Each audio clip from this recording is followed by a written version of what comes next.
Good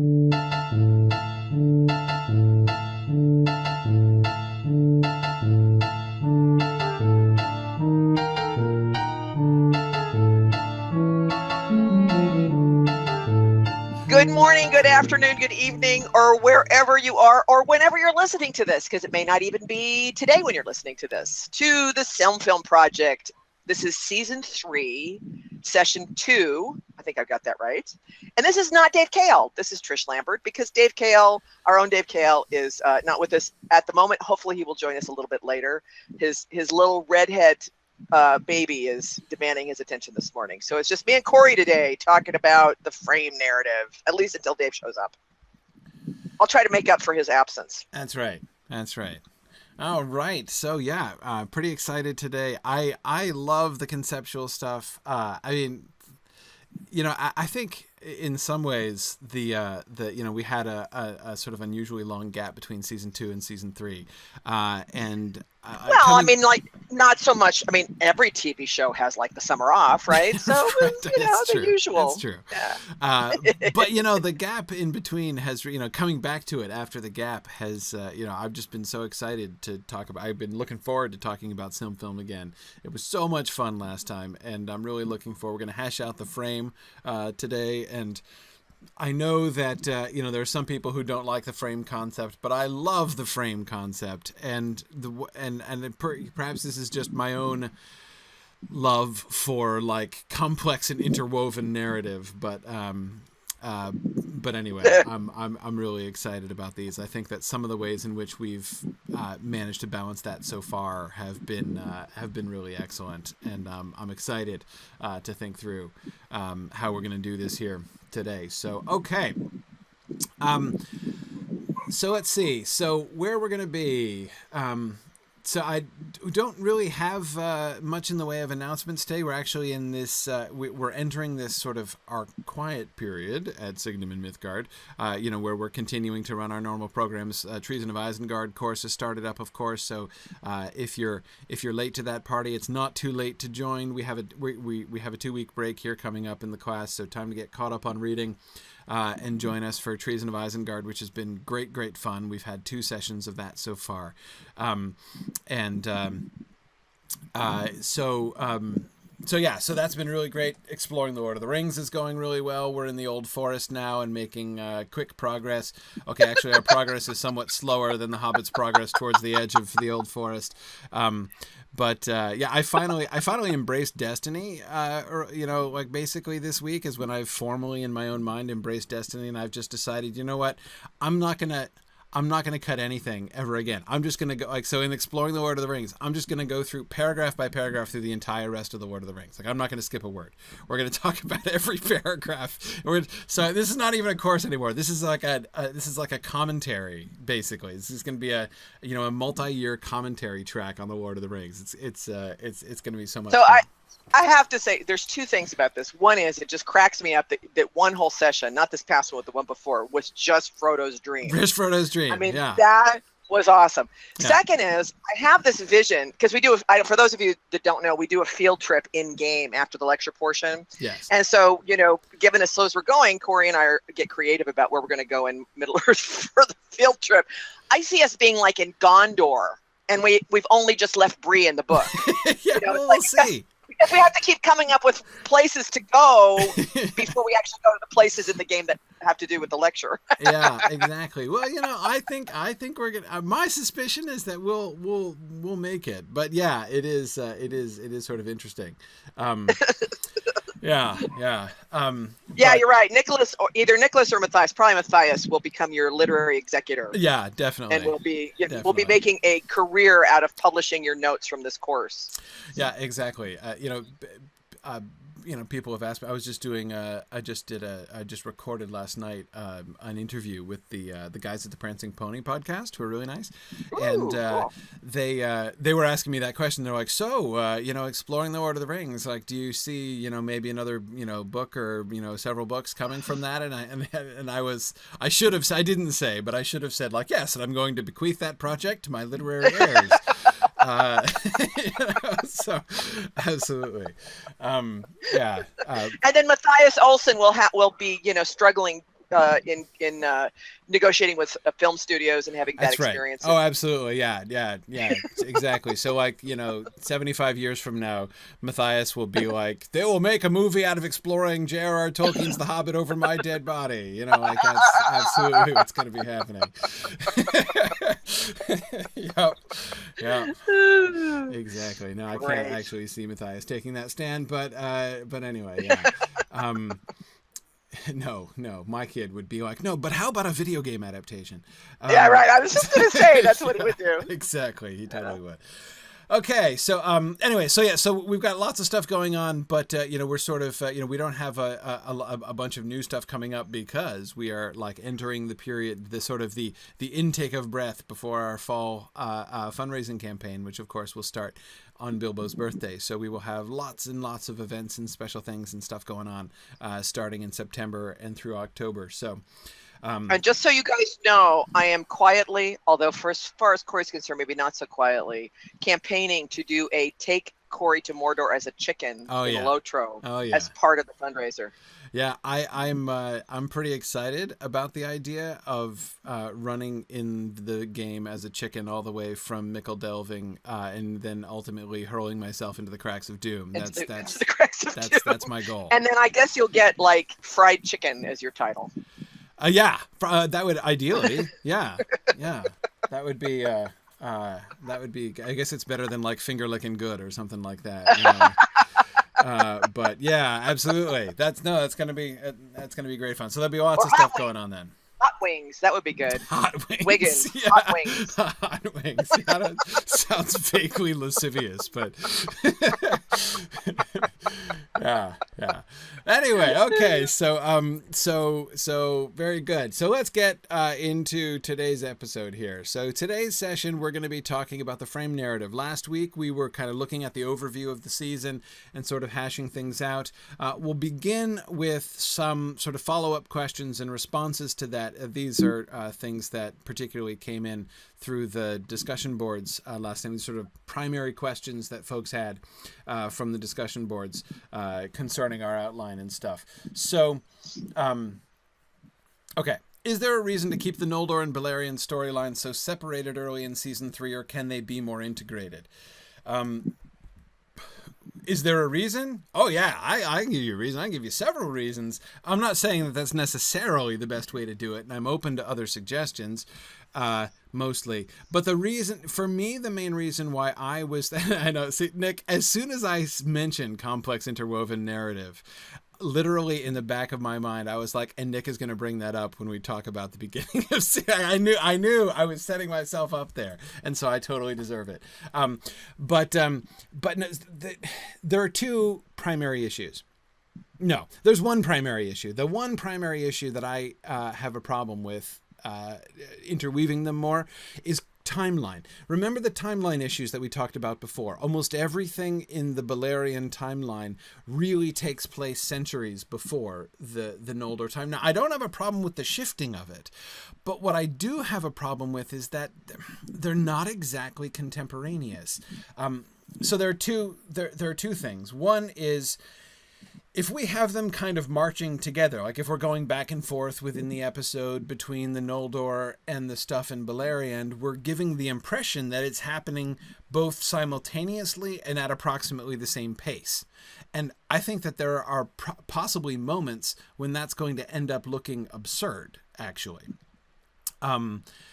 Especially when it comes to something like the building of Menegroth. I mean, the building of Menegroth isn't, we got to a place where I was comfortable with that, and I think it's not going to be necessarily the challenge that we needed to be. Like, it's not like we've got to, like, first meet the dwarves, then build Menegroth from scratch and spend a whole long time doing that, and then have further sequence of events. It can be, the building of Menegroth and it can be incorporated into the action and stuff, but still, if we do something like, the Oath of Feanor, and then, stuff in, early stuff in Beleriand, and then come back, and then, where we're giving the impression that only a short time has passed in Valinor, and then, the Noldor are still in, sort of pressing action, and then we come back to Beleriand, and it's hard. I think that, to me, it fits fairly naturally, especially since in the Noldor story, we have a very natural and a bunch of time passes and not much happens segment, namely when they're traveling up the coast, right? Between the kinslaying followed by Uinen's storm, there's really nothing that happens. There are no events that occur for the Noldor before the separation of Fingolfin and Finarfin, other than, of course, the very significant one of the Doom of Mandos. So, with the exception of the Doom of Mandos incident, there's nothing that happens. So that, to me, that's the really natural time to sort of be like, and the Noldor are trudging up the coast, and then we go and we focus on Beleriand for a while. That kind of seems to me to fit more naturally. Nick asks, is it worse than making it look like the timelines are flipped? Yeah, I mean, I know that makes it look like that happens afterwards. As I said, the sequence of the chronology isn't what bothers me. It's the scale of the chronology, right? To be going back and forth.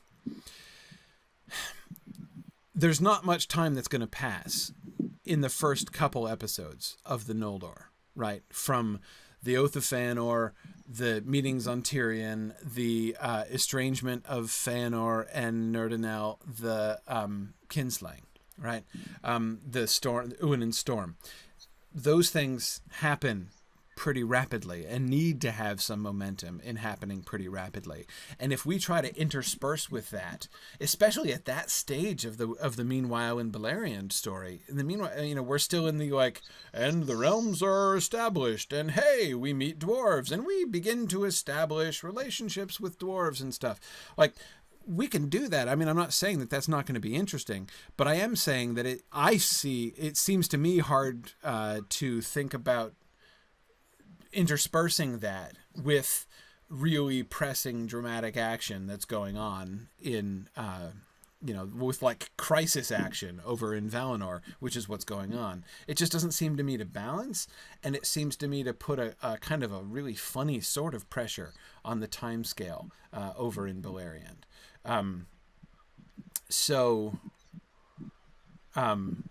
Yeah. No, but Nick, we can't start the building of Menegroth in episode 1 because we have to have dwarves first. That's the whole point of the building of Menegroth. That has to come after the dwarves.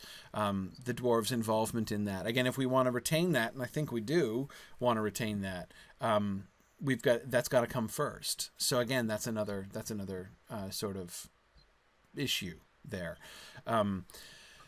So, yeah, I mean, my argument would be to stick with an Noldor. We can check in and stuff, and maybe, I guess, but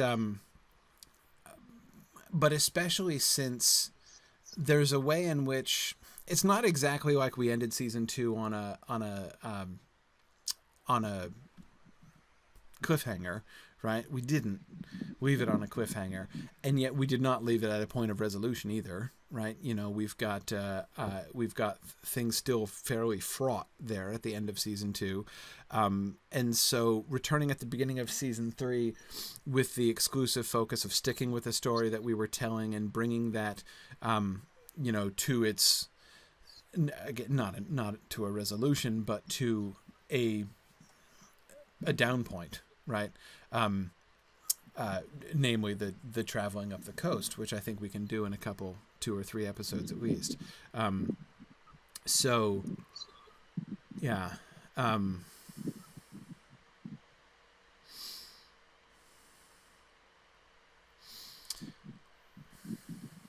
So, well, hang on a second. So tell me more. What exactly would we want to include in session 1? So if we did do Beleriand stuff in session 1, what do we do? What is it that we interject with?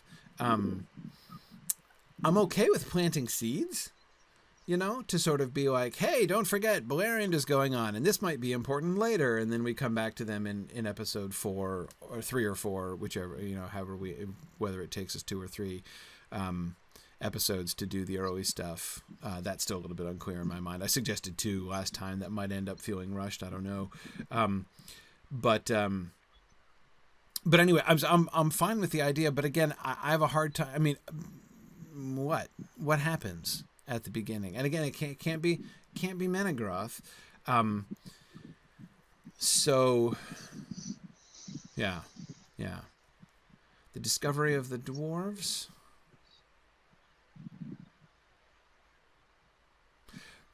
But I think we needed. Didn't we have that? Didn't we have that at a later stage? Don't we? Didn't we want to have them? Didn't we want to have them getting their butts kicked by the orcs first, and then they meet with the dwarves and form their alliance with the dwarves and get better armor and weapons, and then turn the tide, and then Sauron changes the plan again. Yeah, yeah.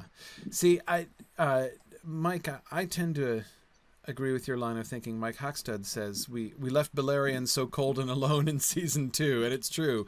We abandoned it in episode 6, and didn't go back, basically. He says, I think we really need to come back to them with some oomph and not just a small seed and then nothing for a while.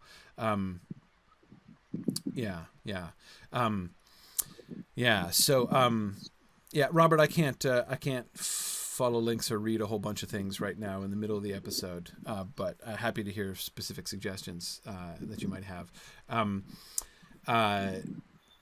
So again, I'm open to the idea, but as far as changing the plan to say we really need to move the Beleriand story forward at the beginning, again, that I just can't see. If for no other reason than that they're different kinds of stories right then. It doesn't seem to me to make dramatic sense to juxtapose, the really sort of climactic crisis action of, what's going on over there, with the oath and the kinslaying and everything, with the just sort of building, establishing, remember this cast of characters that you haven't seen in a long time, and here's the basic issue of what's going on, and let us establish first like what the issue is that needs to be resolved and stuff like that. Those two things seem to me kind of imbalanced, and I don't see them really living together naturally.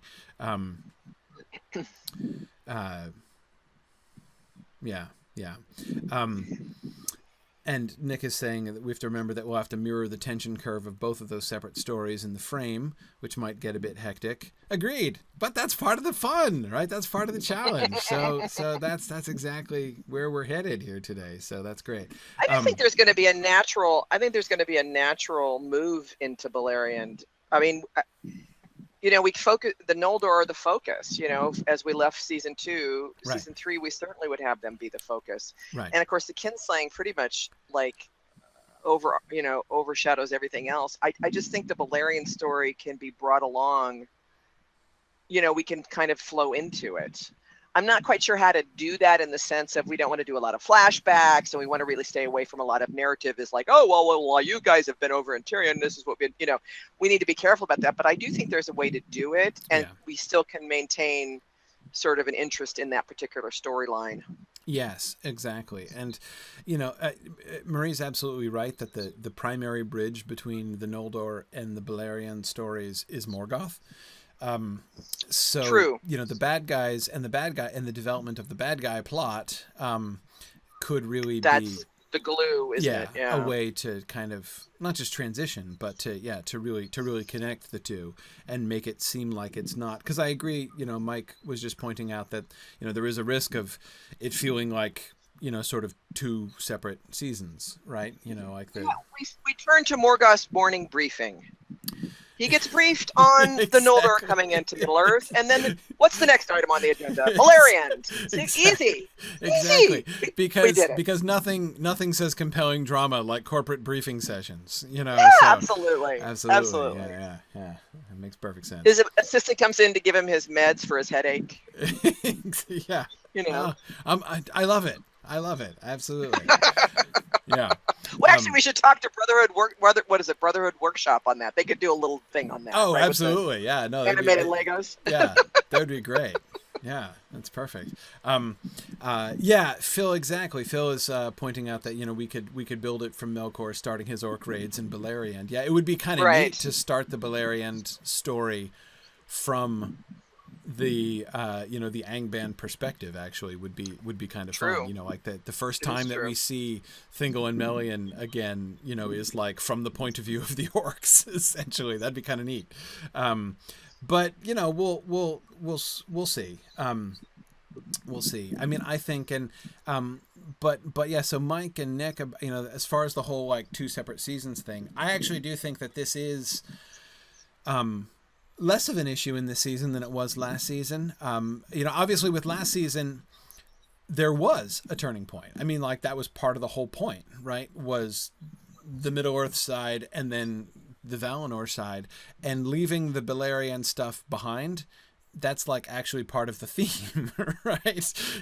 Like that's they split off and then we don't hear from them again. And I don't consider that a downside. I consider that a plus side. I mean, it's part of the experience, right? To sort of, just as the viewers are going to be saying like, oh yes, I remember these people from long ago. That's just what the Noldor say when they come back, So, I actually think that that's kind of fun. I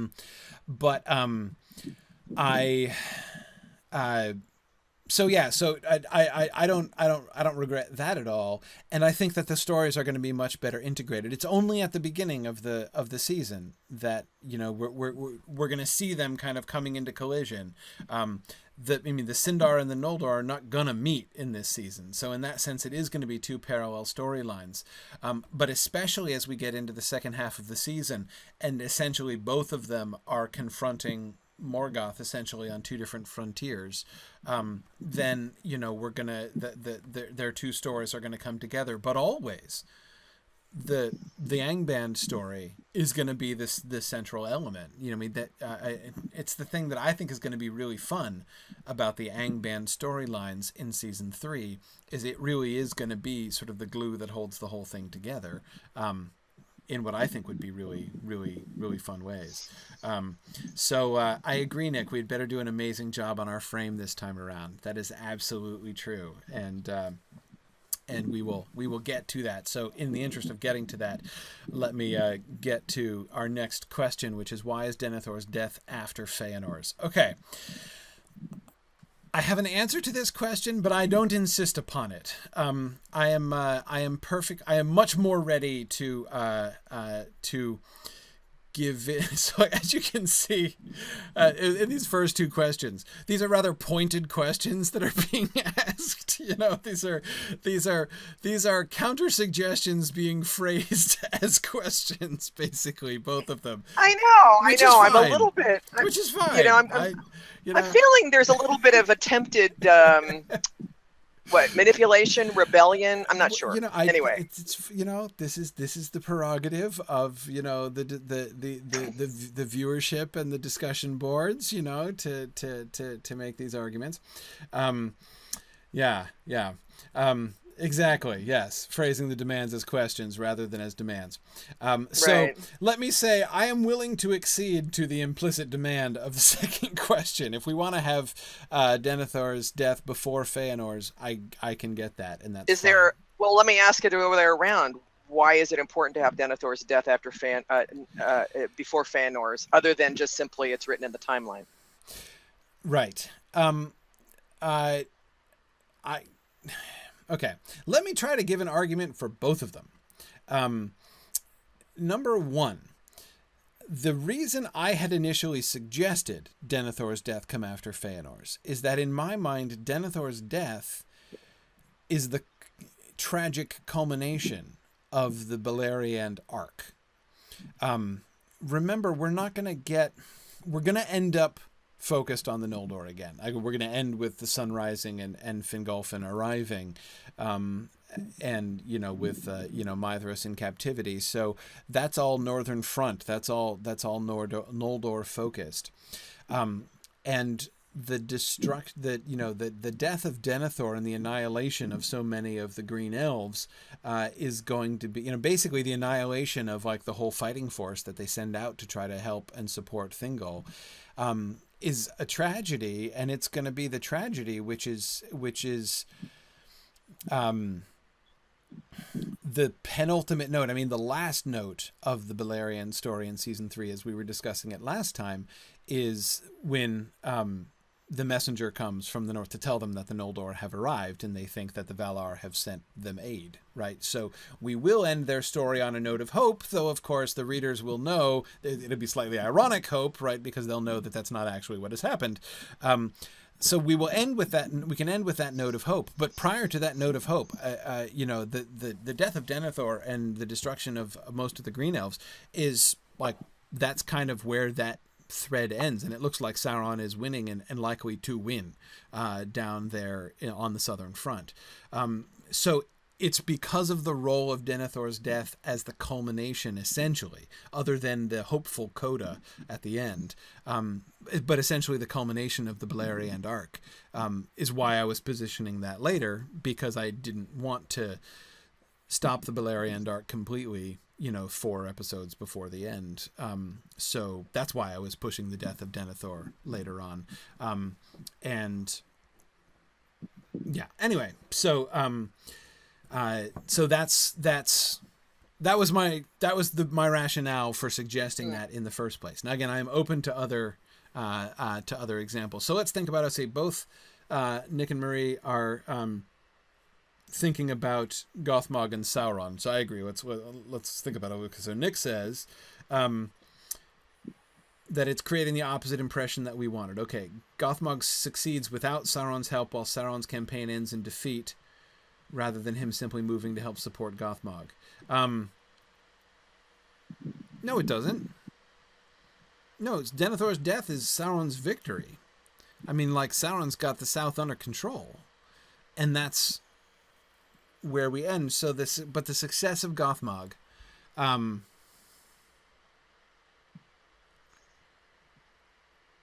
yeah,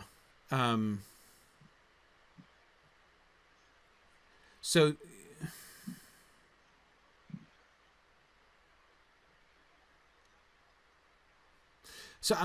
part of my problem, as usual, is that I'm okay. Well, so Nick says, but that battle ends up in defeat for the orcs. Thingol wins the battle. Well, sort of, but I mean, not really.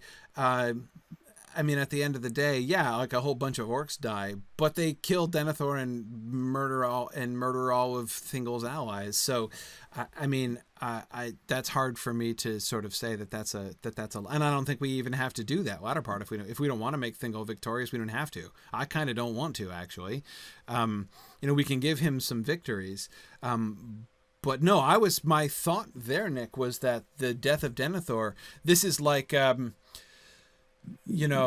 small scale battle of unnumbered it's like the battle of unnumbered tears, green elf version, essentially, is how I was seeing that. And I was so even to the point of having Doriath essentially besieged. So Denethor is destroyed, the havens are besieged, the Doriath is besieged. It looks like it's only a matter of time until the entire south falls, and then Sauron has to withdraw because the Noldor are coming in, and so Morgoth withdraws his troops and that kind of thing. So yeah, at best, Marie, exactly, at best it could be a Pyrrhic victory for Thingol, but I don't even think we have to make it a victory for Thingol. So I was thinking that basically looks like we can have a successful alliance battle, Nick, that is a Sindar dwarf alliance battle. We can totally do that, but I don't think that has to be at the end. I think that we can have them losing at the end, despite the alliance, so that in the end the Girdle of Melian and the deployment of the Girdle of Melian is like, this is. Well, it's not waving the white flag, 'cause it's not surrendering, but it's like the desperation move. They're just fording up because they have, they're like, the Girdle of Melian is like the panic room, like when you've retreated into the panic room, you might be safe, but you're you know, like you've kind of lost the battle. I mean, you're just kind of clinging on and hoping to survive, and that's the place that I think that we leave the Sindar in Beleriand, clinging on and just hoping to survive. Sauron can be. I kind of like the idea of Sauron being thwarted or sort of feeling thwarted there at the end, right? Because he's about to win his campaign, but Morgoth is probably going to pull all of his troops back and be like, nah, hang on, we got bigger problems, right? We've killed Fëanor, but we've got the Noldor landing here, and then the sun rises, right? So everything seems to be going poorly all of a sudden for them. But of course, Melkor is going to be much more interested, Morgoth, as he already is. Morgoth is going to be much more interested in the Noldor. He's going to be a little bit Noldor obsessed. So he's going to want to pull at Sauron's troops back. And essentially, because see, I'm kind of wondering, how sensitive do you think we should make Morgoth to the machinations of his underlings? Wait, don't answer that. We'll talk about that next time. But so next time I'll ask that question again. Because I don't even know, like, cause Sauron is going to look at this as like he's handing his armies over to Gothmog, and Gothmog is not doing nearly as well as he is, but that's not going to be necessarily how Morgoth looks at it. Anyway. That's right. That's another thing we need to talk about next time is the whole Gothmog-Sauron relationship now that Daddy's back. Exactly. So, but see, Nick, I like the death of Fëanor as the victory of Gothmog. Because see, I think that's kind of the fun twist of the bad guy story. For the majority of the season, for the majority of the latter 3/4 of the season, it looks like Sauron is doing well. Sauron has he'll have a couple setbacks. The good guys will do some good things, but basically it pretty much looks like he's got the southern front in hand, and Gothmog is getting his butt handed to him time and again. His orcs are getting shattered by the Noldor as they come in, and they're not able to accomplish much of anything. And but then, out of nowhere, they get the one big success, right? Because even the battle in which they kill Fëanor, they still lose, right? They still get trumped in that battle, but they kill Fëanor. So I kind of like the idea. I mean, imagine the sort of tongue gnawing frustration on Sauron's part, right? When he is balancing what Gothmog has accomplished and what he has accomplished, right? And he's like, okay, Gothmog has lost every battle that he's been in. I've won almost every battle that we've been in. I've totally conquered the whole kingdom. They're getting beaten back at all points. But dang it, they killed Fëanor, and that's the thing that Morgoth really loves and cares about. So, because of this one action, which is not even the winning of a battle, but this one action, Gothmog gets this glory, and that's going to really tick Sauron off. And I like the tension of that. So, yeah.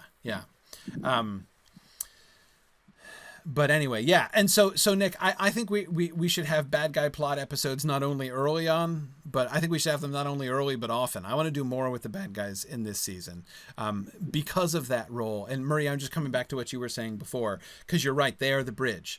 I think the more that we involve the Angband perspective in this season, the easier it's going to be for our viewers to understand both halves of this, both of the primary storylines of the season, the Beleriand side and the Noldor side, as one story, because it is Angband that joins them and makes them into one. They don't even realize that they're one story. The Noldor have no idea what's going on in Beleriand. The Sindar have no idea what's going on over in Valinor and up at the Helcarax and everything. Only Angband knows both sides, and only they are involved in both sides. So I really do want to see that not foregrounded, but prominent in that way. I have a request. Can we move to the narrative? I only have a half an hour to be here, sure. Wondering if we could. Maybe you can always circle back and talk about the stuff after I go. Yes, of course. Yeah, I know. Yeah, Trish has to slip out in a little bit. So okay, yeah, let's let's keep going. And okay, ending the season with the rising of the sun was generally approved. Good. Okay, I think we're fine with that. I'm glad everybody approved of at least one thing that we said last time. So that's encouraging. Our performance review, we got a thumbs up. we got 1+. So okay, all right. So this is our episode outline from last time. I'll come back to this. I should have actually. You can come back to this once I'm out of the way. But yeah. Well, no, I'll come back to this when we're looking at when we're thinking through the frame as well. So we'll right. So this is just a review of the stuff that we talked about last time. We'll come back to that. Okay, frame story. So let's talk about the frame story conceptually now. So our goal here, right, to identify the content of the frame. But we want to be thinking about it in the context of the storyline for the season. Here's the sort of the outline. 1 and 2 we've already done, right? So to refresh your memory, season 1, right? We did 10-year-old Aragorn learning about the beginning of the world and the fall of Melkor. While dealing with being a mortal child in Rivendell. We had all the Gilrain and Elrond tension and all that stuff, remember? Season 2, we did Arwen and Lothlorien, and she was our center point for the foregrounding of the question of, like, where is the destiny of elves? Do they belong in Middle-earth? Do they belong in Valinor? And so we had the whole Middle-earth and Valinor thing going on there, what really is Elvenhome and that kind of thing in Season 2. So I really like all that stuff. Now, Season 3, thinking about where we're headed, one of the things that I know that I've been kind of, hanging my hat on for a while is Season 5. Season 5 is going to be the Beren and Luthien story, and I cannot imagine not doing Aragorn and Arwen during Season 5. I mean, that kind of... it would seem almost like a kind of blasphemy not to parallel Aragorn and Arwen and Beren and Luthien. I mean, as far as I can see, that's the entire reason Arwen exists, is in order to parallel Luthien. So yeah, I think that's, and we've set that up already, right? In introducing Aragorn and Arwen's characters in Season 1 and Season 2. 4 is still very speculative. It's, a suggestion that we've received here. And Marie, I don't know if this is your suggestion or somebody else's suggestion that you're transmitting to us, but the idea of having Bilbo as a narrator. Remember, Season 4 is going to be the one where we're going to be doing the, from the rescue of Maedhros through the Battle of Sudden Flame. So the siege of Angband and the tension between the Sindar and the Noldor is going to be very prominent. We're going to get the story of Andreth and Aignor, which I'm really looking forward to, and all that stuff. I want to say that while I want to keep the door open on the frame narrative for Season 4, I like this idea. Because the other thing is Bilbo will also be able to give a little comic relief in a very heavy season. Yes. So yes. I like this, and I want to leave the door open, but I think this is a really good idea for Season 4. I think it is a really good idea. We had talked at the very beginning of Season 1 about, like, whom we wanted our narrators to be, whom we wanted our frame protagonists to be. And I had been pushing for Sam as a frame protagonist, but the idea that we have been almost insensibly moving chronologically through the frame, or that is, our frame stories have been moving chronologically. And we do have sort of an undeniable chronological pattern between Season 1, Season 2, and Season 5, right? And I kind of like that. I've raised the question, do we need to have it be chronological? I'm not sure. I tend to think probably yes, because otherwise the viewer's brain might explode from one season to the next. We're already asking a lot of our viewers and keeping time straight and jumping back and forth. If we have the frame, if we have, like, the thing that we're jumping back and forth between itself start jumping around, it might be one too many. So yeah, I have 2 ideas that I'd like to go ahead and just now. All right. Thinking about this season, we're still very elf-focused, obviously, right? And we've got the Noldor, the Sindar, everybody.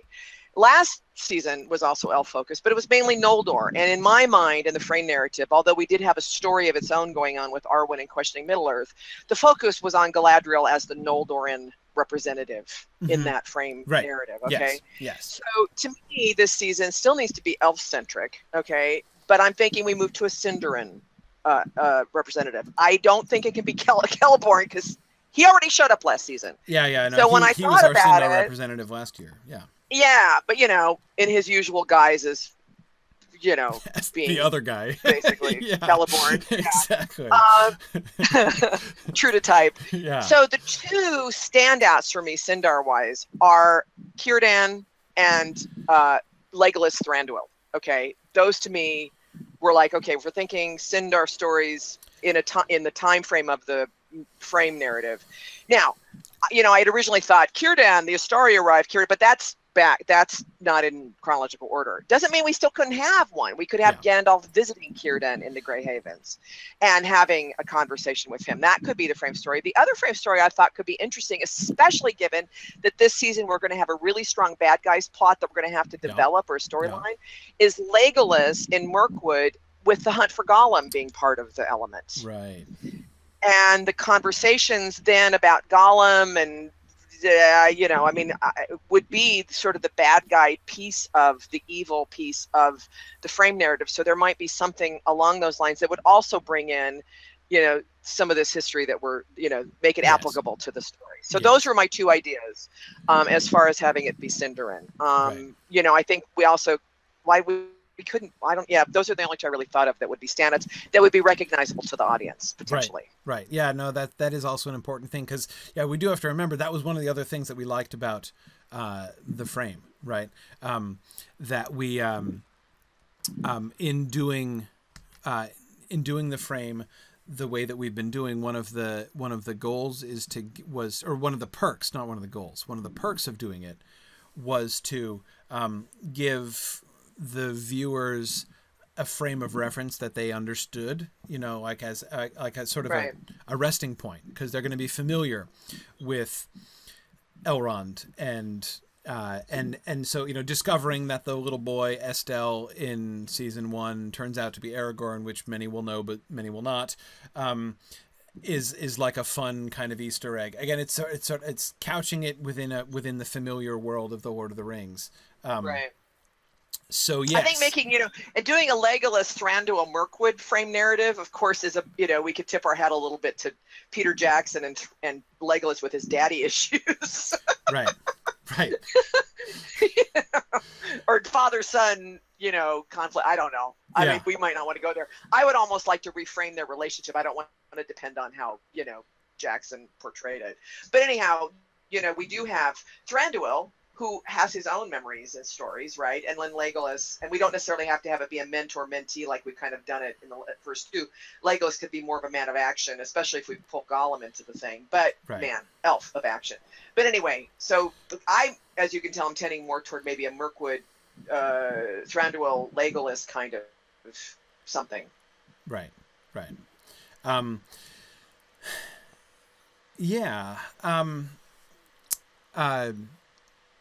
I think that I certainly do like that idea. I do want to involve the elves significantly, and you're right. It would be awkward to have this be or not to have this really explicitly connected to the elves, because that's such a huge that is the whole central focus. But here's the other factor that I'm thinking in coming through that. Let me go backwards for a second on my slides here. If we did do Bilbo in season 4, which I like, I like that too. We're going to start season 5 with 20-year-old Aragorn, and we will never have seen him since he was 10. We've just juxtaposed in season 1 and season 2, late elementary school age Aragorn. And then we shift to his future wife, who's already, of course, fully grown and has been for a really long time. I would kind of like to grow Aragorn up a little bit before we start his romantic relationship. I would like to have Aragorn. The other thing is that I would say is that I really like the idea of the adventures of young Aragorn. You know, we've joked about that and talked about that before, and the idea of seeing Aragorn out in the wild, and, you know, him going through some kind of, you know, growing pains. He was more, in season 1, he was more the, I was going to say the victim. That's not exactly right. He was the bone of contention rather than the one doing the growing up exactly, right? Season 1 wasn't exactly about him growing up. It was about the protagonists of the frame in season 1 really were Gilrain and Elrond, essentially. And Aragorn was the subject of their discussion, which is cool. But I would kind of like to grow Aragorn up before we, you know, put him to, because basically the premise of, you know, the premise of the season 5 frame is, you know, we're going to need to do the Estelle learns who he really is and learns his whole heritage and is given the broken sword fairly early in that season. And again, I want more. I think Aragorn needs to grow up. I think, you know, we need to take him from the 10-year-old boy he was to that point, where, so that there's going to be, I think, more significance when we finally get to the Elrond says, I see you are ready now, like I will tell you your heritage, right, and I will give you the sword. Yeah. A couple things on that. I mean, I think I had always thought of Adventures of Young Aragorn as a synonym for the Adventures of Thorongil. So I had always thought it was going to be after he left to go off and beat Thorongil. Well, that's the Adventures of Middle-Aged Aragorn. That's Adventures of Middle-Aged Aragorn, right? Yeah. You know, I just really resist the idea of just, you know, going back and forth between Aragorn and, you know, Aragorn. I hear that. Season 4, we could do Aragorn in season 4. Now, is there any way that Aragorn and Bilbo could maybe meet again? You know, he met Bilbo when he was a child, when he's out, and I don't know. That's where the Dunedain Bilbo relationship really forms. Right. We should get like that. Maybe in season 4. We should get that, but we can't grow Aragorn up that way through incidental meetings with Bilbo once or twice. I mean, unless we really make his relationship with Bilbo a major focus, in which case we're basically doing an Aragorn frame anyway, just with Bilbo thrown in. Well, but I'm talking about season 4. You know, I mean, can we move Aragorn's growing up? Nah, I don't think so. I mean, well, but here's the other thing. I mean, if we do that a lot in season 4, then you're getting 2 Aragorn frames back to back, whereas he can vanish for most of season 4. I mean, most of season 4, he can maybe come in and do a cameo, maybe 1 or 2 episodes frame or something in season 4 when Bilbo meets him, so that, as you say, we can sort of show that relationship developing. You know, have them compose a poem together. Who knows? But if we do the main Aragorn story in season 3, we've not seen Aragorn for, I mean, a long time, and he was a kid, right? So nobody else is going to have Aragorn ennui at that point, right? And so he'll be he's the subject but not the agent of season 1. He would be the agent in season 3 and one of the 2 agents in season 5, but we can feel free to leave him behind for a while after that. I mean, well, how about this? How about if we do something like this then in season 3, which could actually touch on even my ideas, which is sort of the roamings under the protective wing of the twins. Right. He could go to the Grey Havens and meet Círdan. He exactly. could go to Mirkwood. That's just what I was going to suggest. Is he going to know Legolas? He may or may not know Legolas. I mean, he could meet Legolas in Mirkwood. We don't have to have him be just first meeting in the Council of Elrond, right? Yeah. I mean, so maybe that's the way to do it. And it also sort of, now that I'm thinking about that, that kind of represents a little bit of what we're going to be looking at this season anyway, in terms of this range of geography we're going to have to cover in the main story, right? Right. I mean, there's some geography we got to deal with here, right? Yes. So, yeah, I could get with that. You know, to where it's not just. I mean, we're Aragorn centric, but not like Aragorn's obsessed. Exactly. Exactly. Aragorn centric, but not Aragorn obsessed. Yeah, I think that we can use Aragorn as a vehicle in season 3 to go from elf to elf. He's going to still be primarily involved with the elves. The twins, I would think, would be very significant characters in the frame. Yes. Círdan, he absolutely could get to Círdan. In fact, I have I have a mechanism up my sleeve in mind to get him to Círdan, and to bring in Gandalf in an interesting and significant I was going to way. ask about that too, if we could bring in Gandalf. Yes. And I like having the twins involved because we did meet them last season, right? Didn't we have them show up? Yes. To visit Arwen. So yes, we have we a did. little bit of a We did. there. Yeah. No, so we have them, and we can keep going.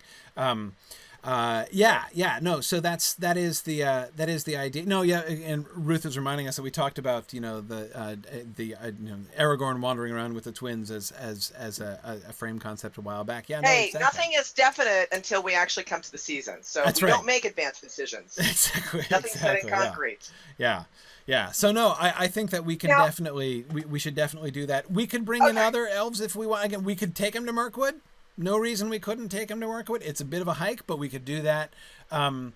That would be interesting. Somebody had suggested a while back that we could go through we could touch on the Gollum escape thing. Remember we did the Gollum escaping Mirkwood plot. We touched on that with Arwen, right? Last season. It would be, wouldn't it? Yeah, it would still be around this time. Yeah. Okay. So we could get, we could bring him into Mirkwood and have him kind of come into contact with, there are ways which we could kind of okay. play. So here's my question: So I cannot believe that the twins would be, lugging around teenage Aragorn and have never mentioned their sister.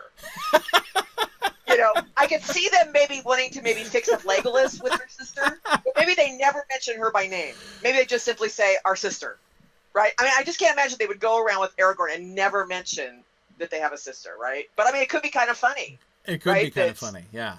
They never mention her by name, but just that there's this sister off somewhere that he doesn't really pay much attention to.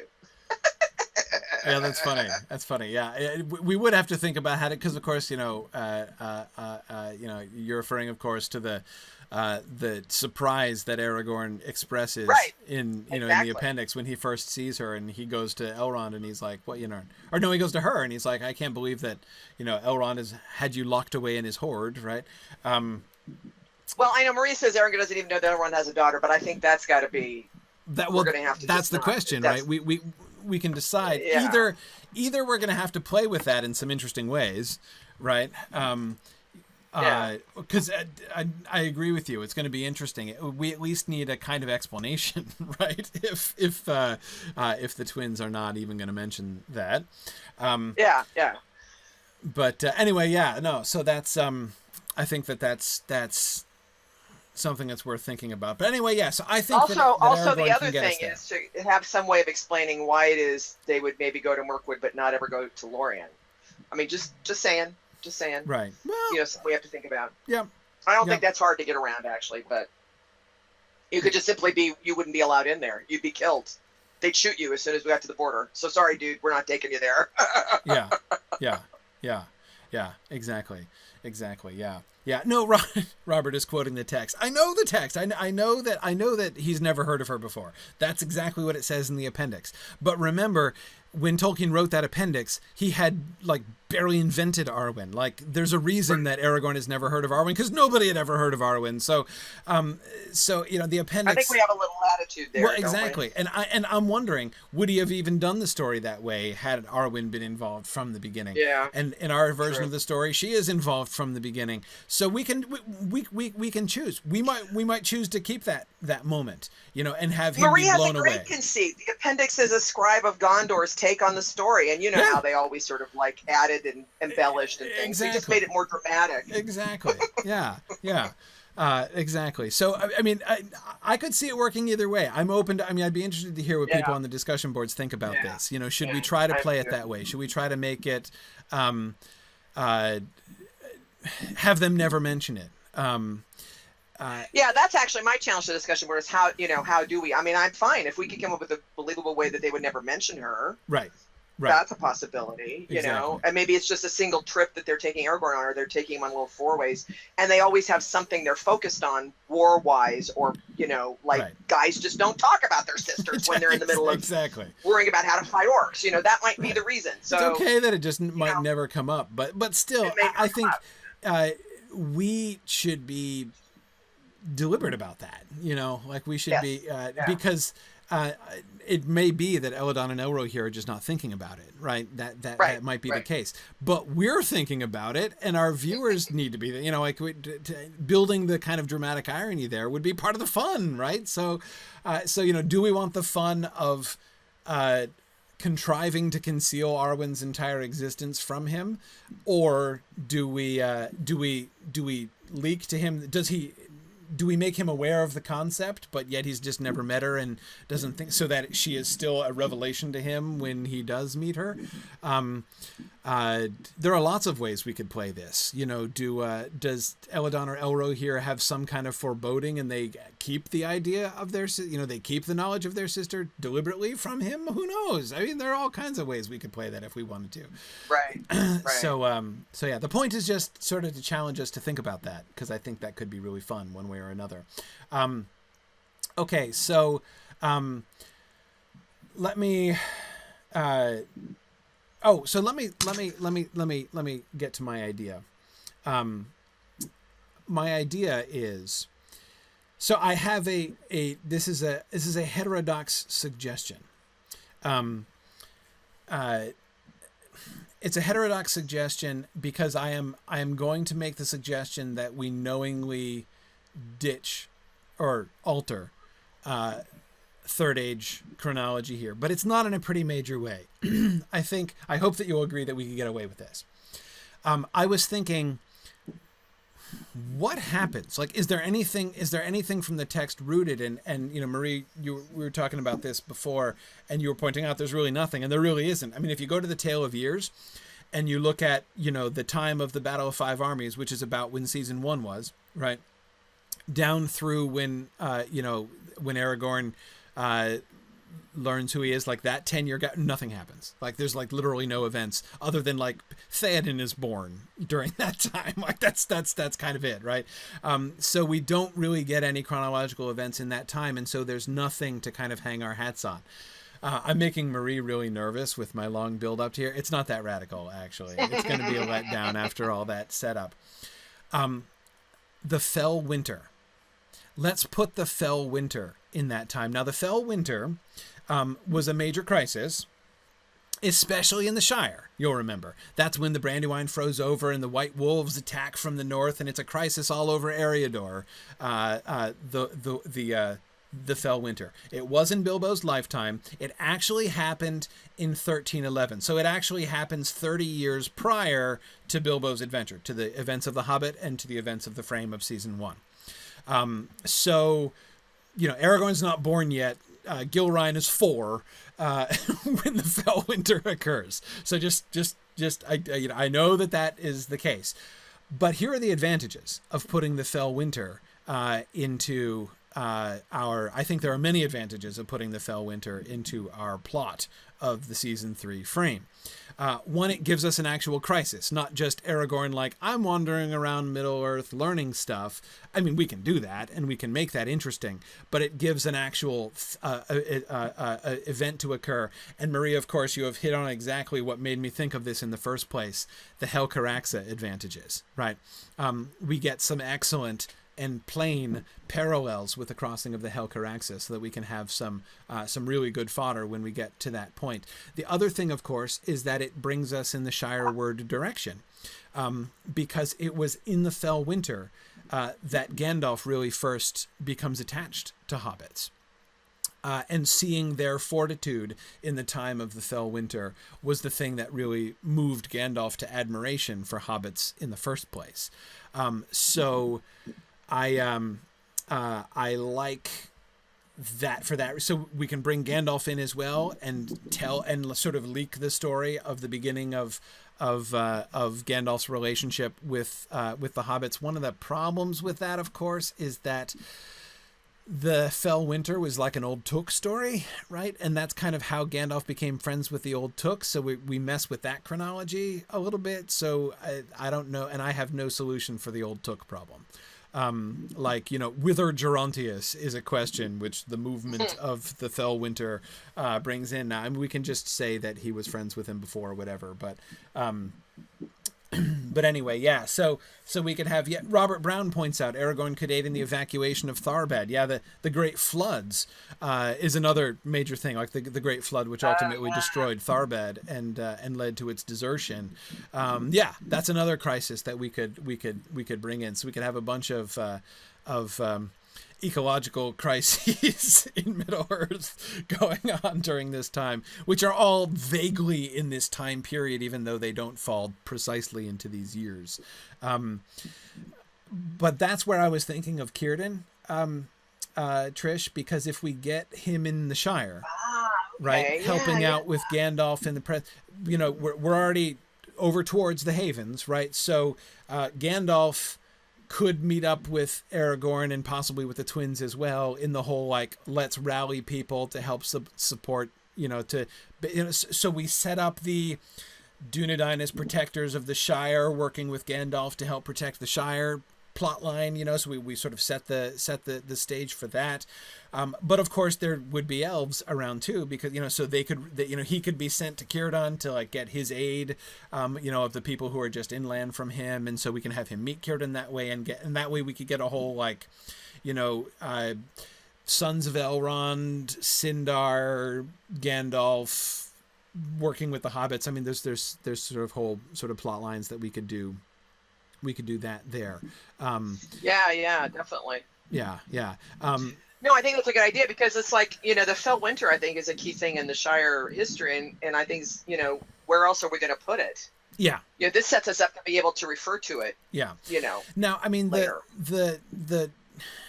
A critical thing to keep in mind when planning frame stories, and this is something that that Mike just mentioned a little while back, we need to be cognizant of the fact that we need to be cognizant of the fact that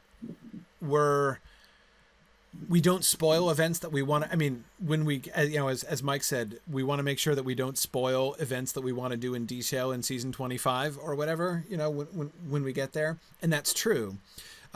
Which is one reason why, by the way, I don't see us sticking with an Aragorn frame for a long time. We're certainly not going to do the Thorongil stuff in the frame, because we're saving that for a season. We're not gonna waste that on a frame. Right. So that to me is sort of a classic example of something we are absolutely not going to waste on a frame. The Fell Winter, though, again, it kind of strikes me as were we going to include that in a season? I mean, we probably could, but it's a pretty uneventful period in the history of Middle Earth. I mean, I can't see generally speaking. I can't see us wanting to spend a whole huge, would we even have a whole season on like that, fairly uneventful second half of the Third Age? Maybe. I don't necessarily think, and if we did, it would be, I mean, we would focus on Gondor and Arnor, right? And the Gondor and Arnor stories. But after the fall of Arnor and Gondor is diminishing, after the death of Eärnur in Gondor, how much more do we want, again, before we get to, the great years, before we get to the Hobbit and stuff. So, I don't think we would lose much by doing this, by doing things that way. We just won't make it a habit.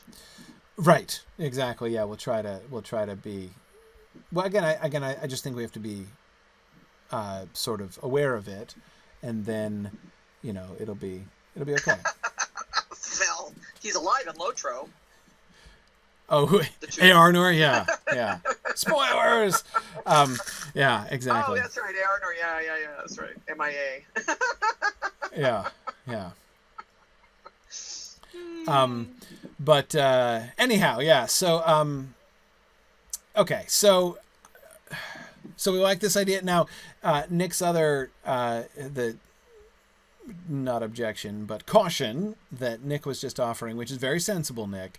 He says we're now trying to get a lot of action packed into a fairly tight framework, and that's true. We do have to keep this in mind. I mean, when we're inventing plot for the frame, we don't want to have the frame be too plot intensive. Last season, we had the opposite problem, right? The problem we kept facing in the Arwen plot was we're like, okay, how do how do we do the frame without just having people sitting around and talking in every single frame? Right? And now a different conversation between the same two people. As we were sort of talking about that as perhaps not the most gripping frame in the world.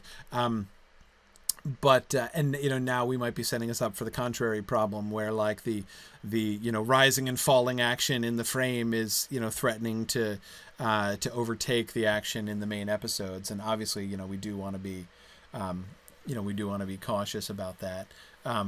So yeah.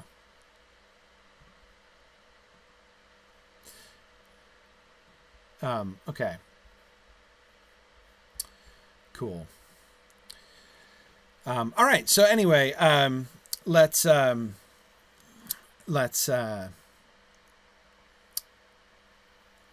we okay with that? Are we good with this? Are we good with this?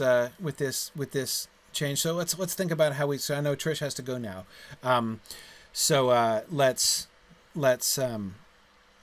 Let's move forward. So are you guys okay with my Fellwinter idea? Not too shocking to shift the date of the Fellwinter. I mean, I know there are very few people who are going to be like, but the Fellwinter didn't happen at that time. I mean, I'm sure there will be, but so the Fellwinter's okay? All right, okay. So let me go back from here it's forward. Hang on. Okay. Let's review here the sort of the scope of the season with all the stuff that we've been talking about in mind. Let's go, so we need to identify the start and end point of the season. What will the story arc of the frame be?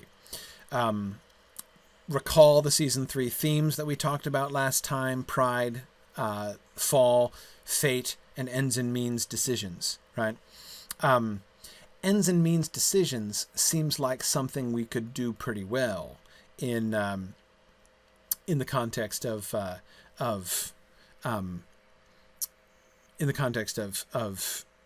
Fellwinter stuff. Pride, we can work on that, especially Aragorn's pride. See, my other thought here is that, well, this was a thought I had long ago. I remember talking about this at some point during season 2, is that with Aragorn as the central protagonist of season 3 frame, we have Aragorn in the frame and Feanor within the story, and showing sort of doing a kind of a parallel between Feanor and Aragorn, I think would be interesting. I don't want to belabor that, of course, but simply the fact that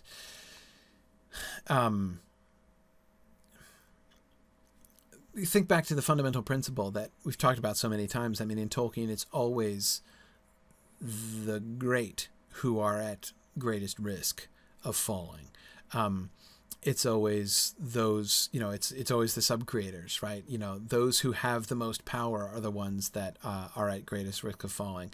And Aragorn is in that camp, right? Aragorn could fall. I mean, remember that one brief reference, right, in the Lord of the Rings, like what a terrible lord he could have been had he chosen, to take up the ring. Yeah, he could have been. So yeah, parallel but contrast, exactly, Marie. But I mean, there needs to be some danger. I mean, he's a teenager, right? So having him be like oversure, overconfident, over arrogant, and learn a hard lesson or two seems perfectly in keeping with the idea that we want to grow Aragorn up, right? So as far as the connecting with the themes, I think that we can sort of do that. And of course, fate. He's not going to fall, obviously, but the pride and fall thing is what I see with the parallel with Feanor. The ends and means decisions can be something that we can work out. We can see them confronted with. One of the things of having a slightly more action-focused frame is we can put them in situations where he has to make decisions, and hard decisions. So, we can kind of set up some of those kinds of things. I agree, Zachary. Zachary says Aragorn should make mistakes, perhaps costly ones to the people around him. Yes, absolutely. Zachary, when you were just saying that, I was imagining actually a scene in which maybe the first time Aragorn and Gandalf meet, Gandalf is in a towering rage at what Aragorn has done. Like their introduction is like Gandalf absolutely reaming him out, for what he did, and I mean, obviously their relationship improves from there, but yeah, that's the kind of thing that I think would be really sort of fun. Tony says, I think we should emphasize that Aragorn had to earn his place at king. It's not as king. It's not just given to him because of his heritage. Feanor thought he was owed the kingship after his father's death, regardless of his actions. That's a really neat contrast, Tony, and thinking of it in the kingship context. Because, of course, kingship, remember we ended with Feanor and his crown at the end of season 2, the kingship of Feanor. I agree. That should be a sort of, well, not a sub-theme itself, but sort of one particular manifestation of the Pride theme, right? That, Feanor is we should have Feanor. It's one of the ways in which his pride manifests itself. And one of the issues with Feanor throughout the season should be, and I think it's a very good reminder, Tony, it should be not just Feanor being a jerk, right? It's not just a question of whether Feanor makes objectively right moral decisions. It's also about Feanor being a bad king. And so I do think that that's something that we should introduce, and that picks, and obviously Aragorn picks up very well with that. Philip, absolutely, yes.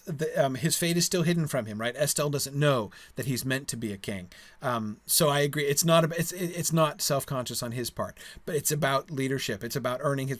Remember, at the end of his growing up period, Elrond needs to be able to come to him at the beginning of season 5 and say, you have arrived at a place where we're ready to take this next step. And, there is a sense that you've earned this, right? And that's interesting, Phil. Phil is suggesting maybe we have some tension between the Dunedain and the acting chieftain, knowing that this kid will eventually take over. Or maybe they don't know who he is. That's a really interesting point, right? I mean, we talked about having him interacting with elves a lot, but he's got to interact with other Dunedain as well, right? What's his relationship with the Dunedain going to be? If he doesn't know his heritage, what does that mean? Surely he knows he's one of the Dunedain, right? I mean, we have to make that, especially since his mom was so insistent on making sure that he knows that he's a man and one of the Dunedain and not an elf, right? So he can't be that ignorant. His ignorance has to merely be that he doesn't know that he's the heir and the king. And if that's true, then he has to think that somebody else is the chieftain of the Dunedain, in which case he, does he meet him? Maybe we want to do that. Maybe we have that kind of tension, right? What's the other chieftain? Who's the other chieftain, and what's he going to think about the situation? He's got to be complicit, right? Anyway, so there's lots of stuff that there's lots of potential that we can do there. Okay, I'm no longer worried about not finding enough stuff to include in the episodes for the frame, no question. Yeah. So Tony, exactly. I would also think that some of the Dunedain know who he is, but probably not all, right? It would be easy enough for them to have put out the story that the heir had died. But of course, how are we going to keep that from totally demoralizing the Dunedain? When the line of Elendil has remained unbroken, father to son. Oops, until now, right? So in your generation, guys, the line has finally failed after, almost 3,000 years. So how does that make you feel? That's a big deal. And again, if we're going to do that, I mean, that's why I'm talking about this stuff now, because that's why we're talking. Oh, hang on a second. I got you, Philip Boswell. He's looking for the link there on the Twitch chat. I'll get you there. Because this has a huge effect on the question of how do we handle the Dunedain in this season. So. Yeah. I think that's because are they going to be more, demoralized and dejected? They'd have to be if they think he's dead. If they don't think he's dead, are we going to imagine a conspiracy that extends to everybody in the Dunedain? Like, is Aragorn going to be the only one who doesn't know his heritage?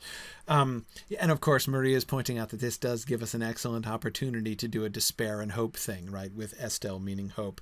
Yeah, hope and despair. I like that. In fact, Marie, that sounds like an episode title, doesn't it? Hope and hope and despair. Yeah. No, yeah. So absolutely, let's do that. Tony says maybe they believe he's alive but don't know who he is. His return to the Dunedain is the first return of the king. That's exactly what I was just thinking, Tony. When he comes back as chieftain, that's going to be a plot line in season 5, right? When he finds out who he is, he's going to, so it's not just going to be, the whole frame doesn't have to be like, sappy romance stuff with Arwen.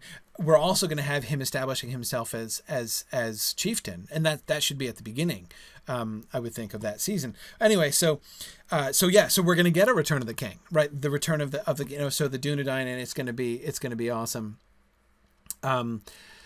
Yeah, we should have somebody who is the acting chieftain. And Marielle, I think your suggestion is brilliant. Halberud, I think that's perfect, to make Halberud the acting chieftain. I love that idea. We need a guy, right? And choosing a known guy. And Marielle, I love the way that plays off of his role later on. Right. If, for Halberud to be like the standard banner of Aragorn, at the Battle of Pelennor Field, it could be Halberud's dad, Marie. It's true. But I kind of, if we do this, we can make Halberud a good deal older than Aragorn. That's okay. Right. So, have Halberud be, gray-headed at the Battle of Pelennor Field. But Marielle, I'm falling in love with this concept, Marielle, right? That Halberud, was the chieftain. And so he's the one who, it sort of looks like he's usurping, right? When he comes back, everybody thinks he's the chieftain.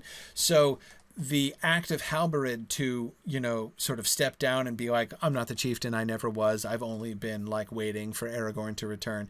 And so, his devotion to Aragorn and the sort of the selflessness of his, the opportunity that he has to try to, to sort of seize or retain power, but his willingly stepping down from power and supporting Aragorn.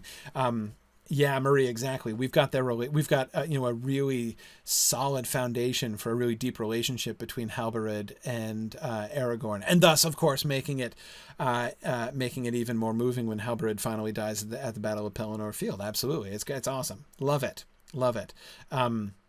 Nick says he always imagined Halberud as being older. Yeah, I don't think I ever did.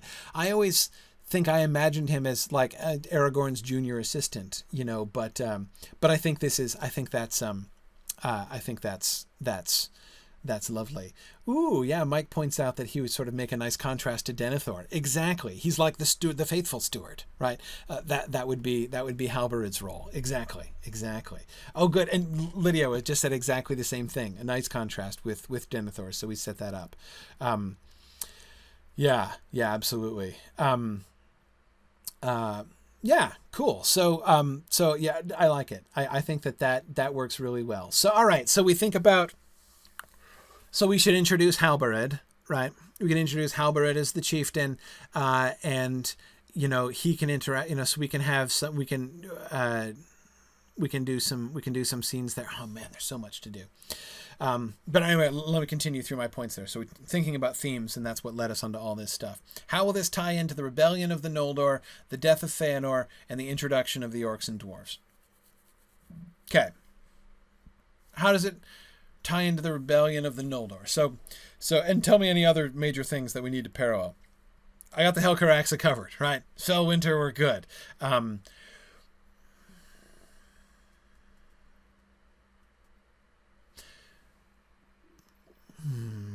Okay.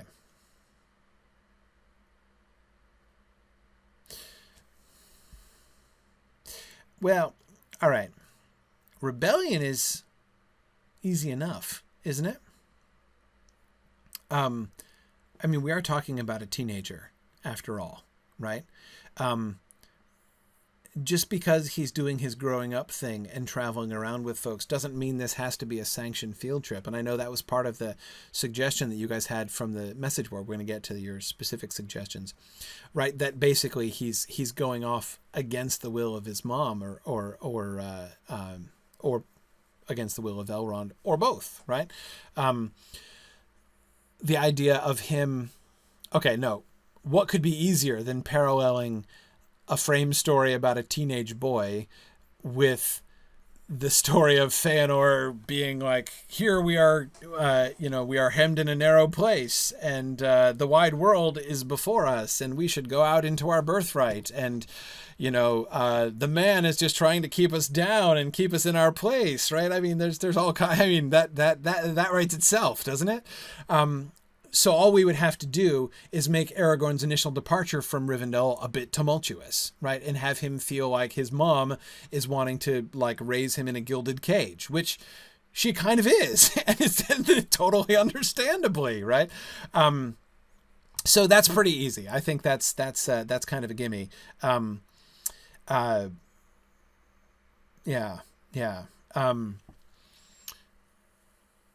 The death of Feanor.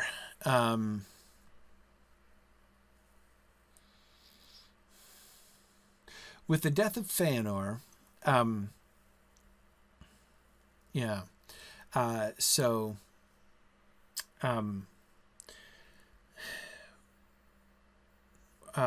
sorry. So Phil Boswell in the Twitch chat. If you get into GoToWebinar, there's a questions box. Type into the questions box and I'll see what you say there. I can also see you in Twitch chat, so that's also fine. But okay. Where was I? Death of Feanor. The death of Feanor. What is the story of the death of Feanor? The story of the death of Feanor is Feanor's terminal overconfidence, right? He believes he has already won, remember, and he is like charging to, he's like, okay, we have them on the run. Let's just like go straight to Angband and defeat Morgoth and reclaim the Silmarils right now. He thinks he's gonna get this all done, in a long weekend. In doing, his rashness exposes him and he dies.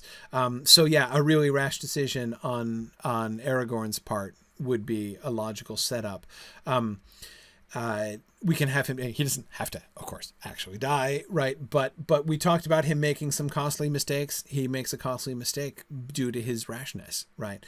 And again, that's where we can see the parallel, but again, the contrast with Aragorn as he, unlike Feanor, learns his lesson. Yeah, Tony says the death of Feanor has to do with recklessness and bad leadership. He not only got himself killed, but nearly led his people into a massacre. Yeah, exactly. So those are the things that we see with Aragorn there. Yeah. I'm not sure if Philip Menzies is wondering if we can do sort of a parallel with the death of Arathorn. I think we already did the death of Arathorn. So I think if we come back to that again. If we're going to do a parallel, I mean, if we want to go historical, I would think that Arathorn's dad would be the one that we could do there. But then we're getting a frame within the frame and a flashback within the flashback, and I think that might be one recollection too many. But anyway, yeah. I think that parallel we can establish. Now, general question. I want to see what you guys think about this. How closely do we have to sync them? That is to say, his rash decision, does it have to be at the same time as the death of Feanor?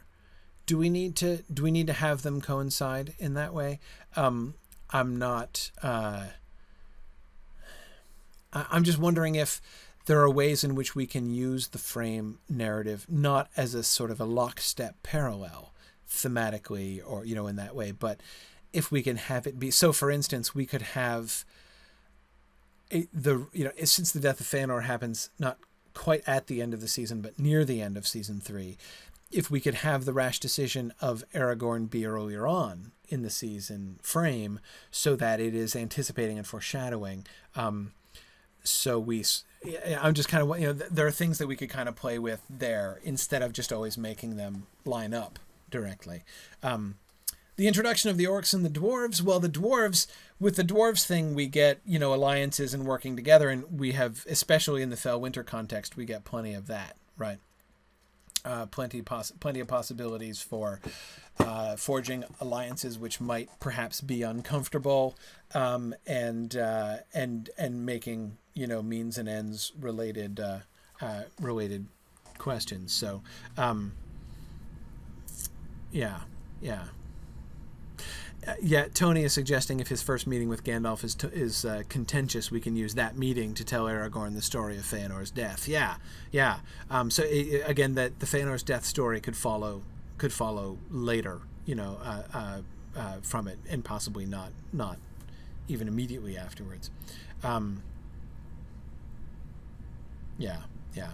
And Marielle, I agree. She says we can have it earlier, but then we should have a second instance where he makes the right decision, sort of closer to, so that we keep the frame and narrative and dialogue. Yeah, we can kind of balance that. Okay.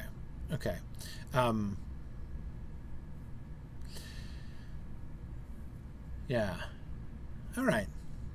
So no, I think that can work.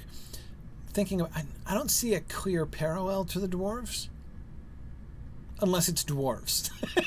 I mean, we do have dwarves around, right? We have dwarves in the Blue Mountains. We could actually bring them in if we wanted to.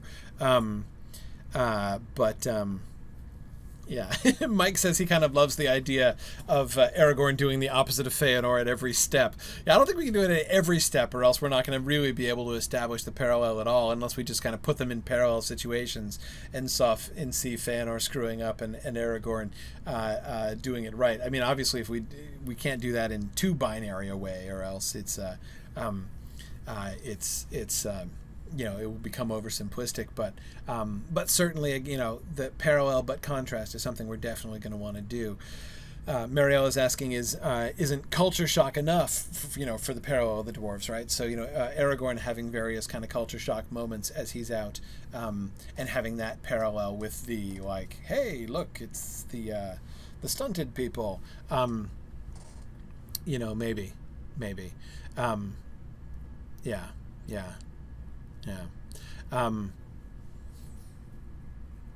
Oh, that's interesting. Mariel is suggesting perhaps the sort of the transient Dunedain, the ranger population, might be as stunning to him as the dwarves are to the elves.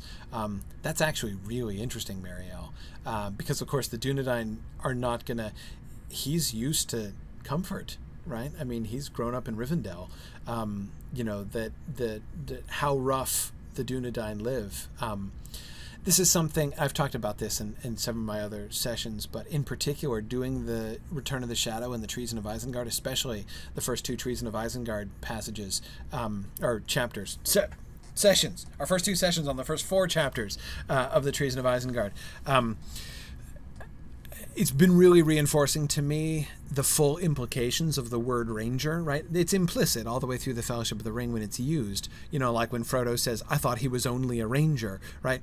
I think my own reading of those passages when I was younger, in my early years with the Lord of the Rings, was too much influenced by the fact that I played Dungeons and Dragons as well, right? So the word ranger meant to me like the character class from D&D, right? So I never really, I was a little bit deaf to the social class implications, right? So when Butterbur says he's one of them rangers, right?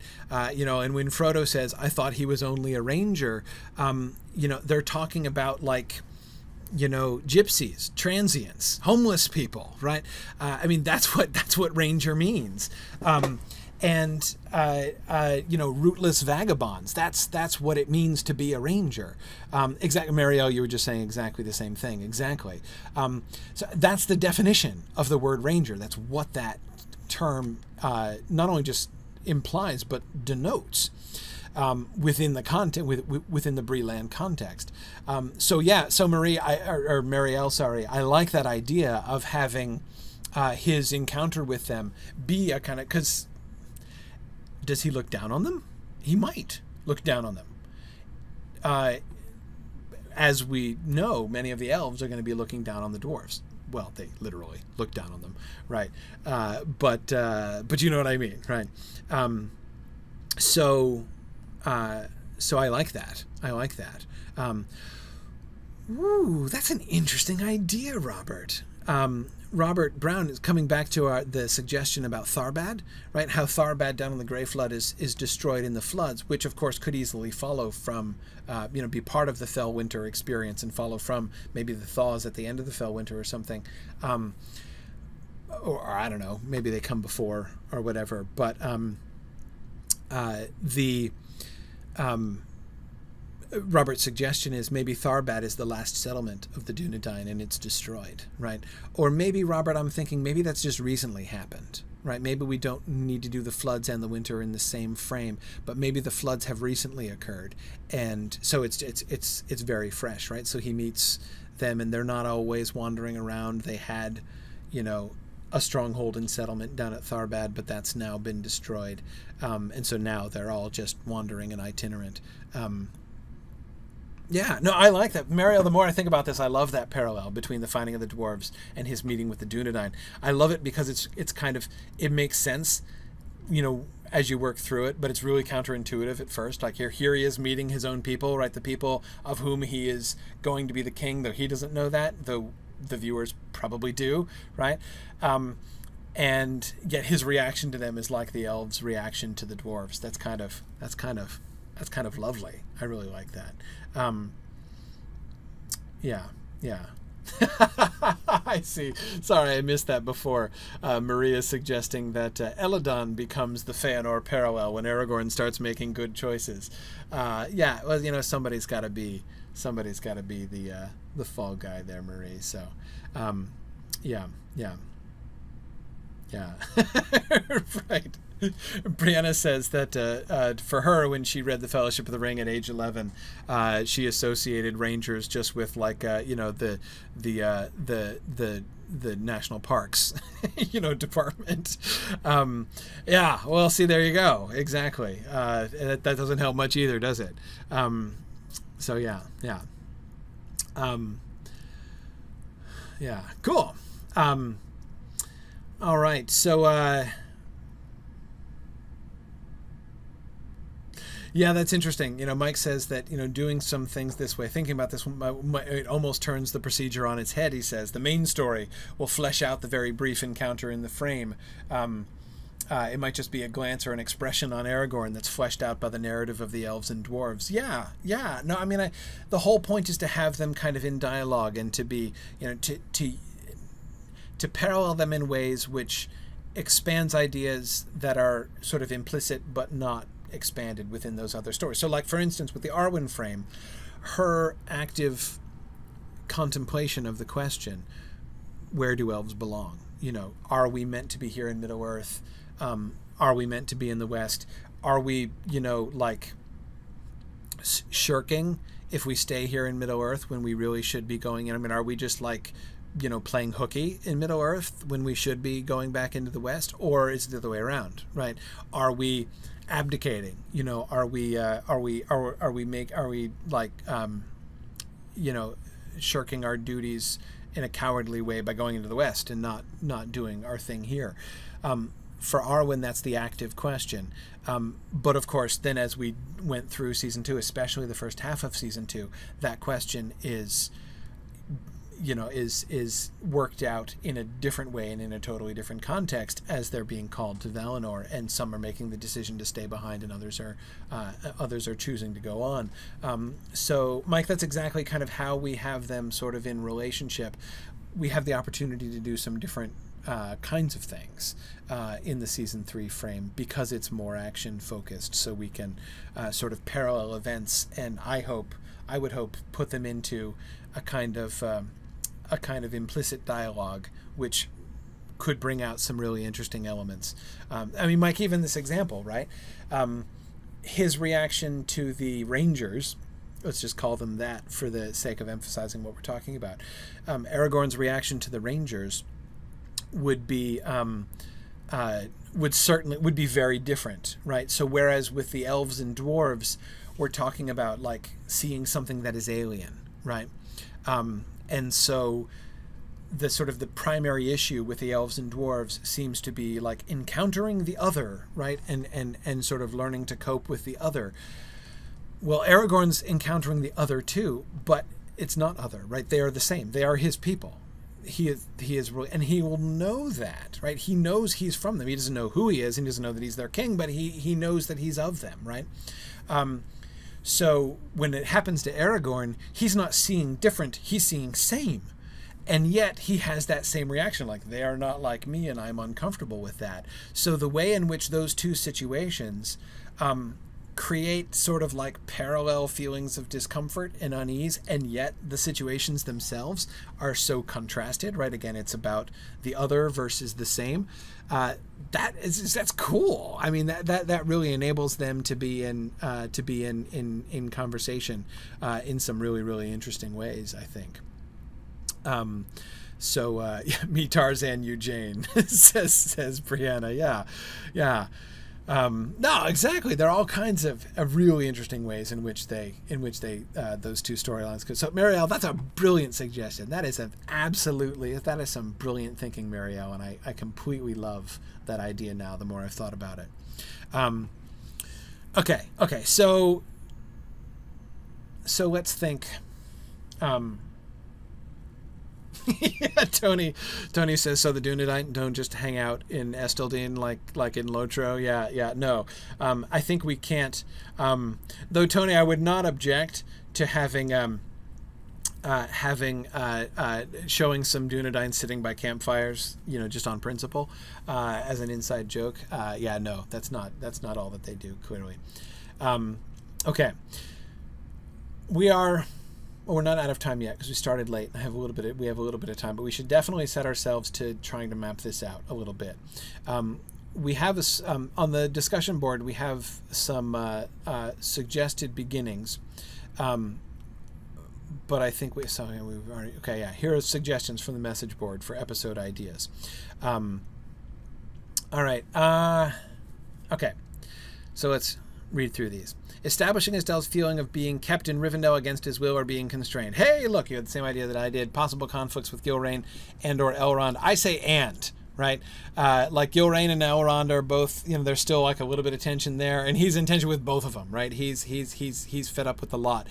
I mean, the danger with Aragorn, he's got to be kind of spoiled at the beginning. He's got to be, because he's been sheltered. He's been, and like his, how old is he? Okay, Marie, good question. How old is Aragorn at the beginning? He was what, 10? 16, Tony? That sounds right to me.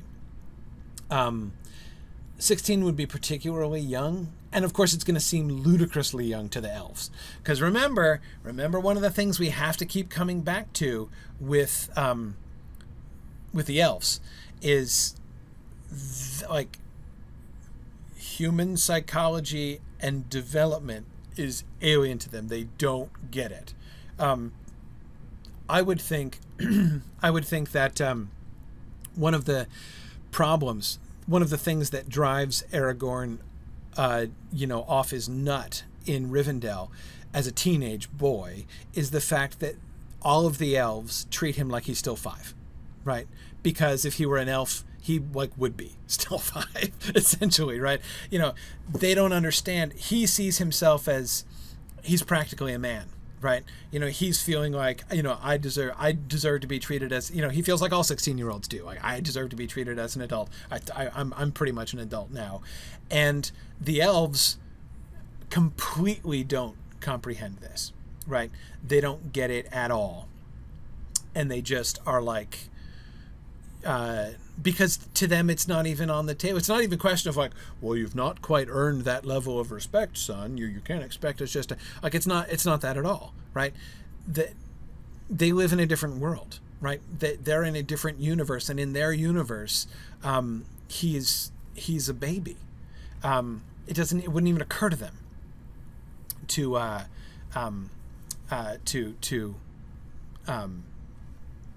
treat them exactly, Marie. Elves aren't adults, and they're not treated as adults until they're like 50. So exactly. I don't think we can make him too much younger, but I don't want him to be too much older either, because it should be. I think 16 is probably good, because on the one hand, he's not right. That is like when he says like I'm an adult, he's not really an adult, right? That's him being rash and presumptuous and arrogant, right? He's not ready yet. He's not in fact full grown. But if we make him much younger, then the elves look right. Right? They should be wrong also. Neither the way the elves treat him, nor the way that he looks at himself, nor the way that his mother treats him. Like, none of these things should be quite right at the beginning of the season. And by golly, isn't that kind of like the situation with the elves and the Valar over in Valinor? The Valar were not quite right to bring them over, in the first place. And maybe, again, that's one of the things about the Oath of Fëanor and the whole, the speech of Fëanor by Torchlight that he needs to deliver in episode 1.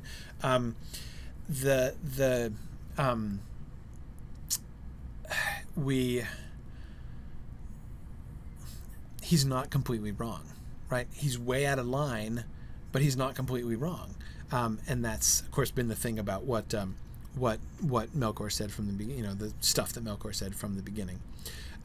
So, yeah, okay.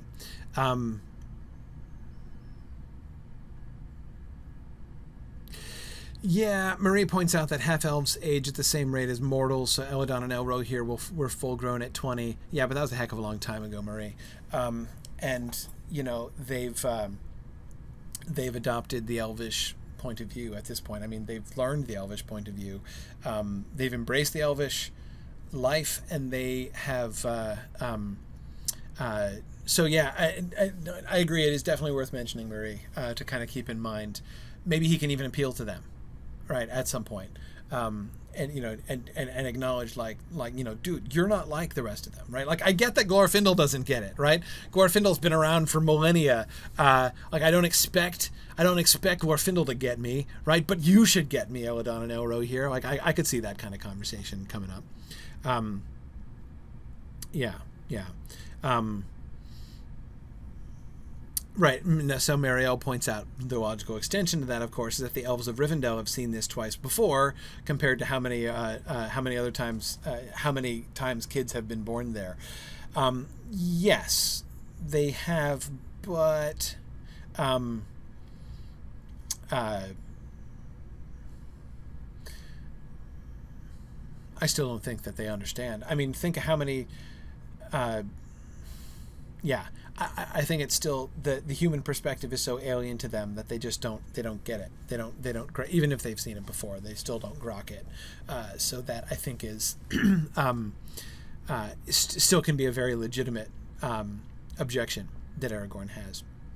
So, and as I said, I think it's okay for him to be a bit of a twit at the beginning. I mean, so here I am, like last season I was like, hey, let's make Fingolfin a twit, and now I'm like, hey, let's make Aragorn a twit. But again, he's got to be spoiled. He's got to be.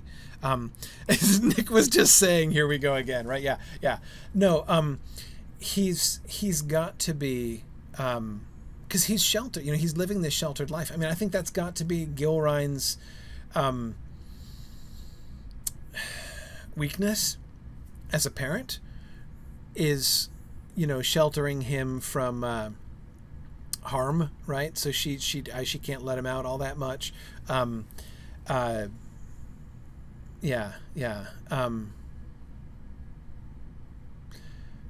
I think Lydia is asking, is the fostering of heirs at Rivendell something conjectured or something Tolkien included somewhere? No, I think that the sheltering of Gilrain and Aragorn was unique. When does Gilrain die? Later.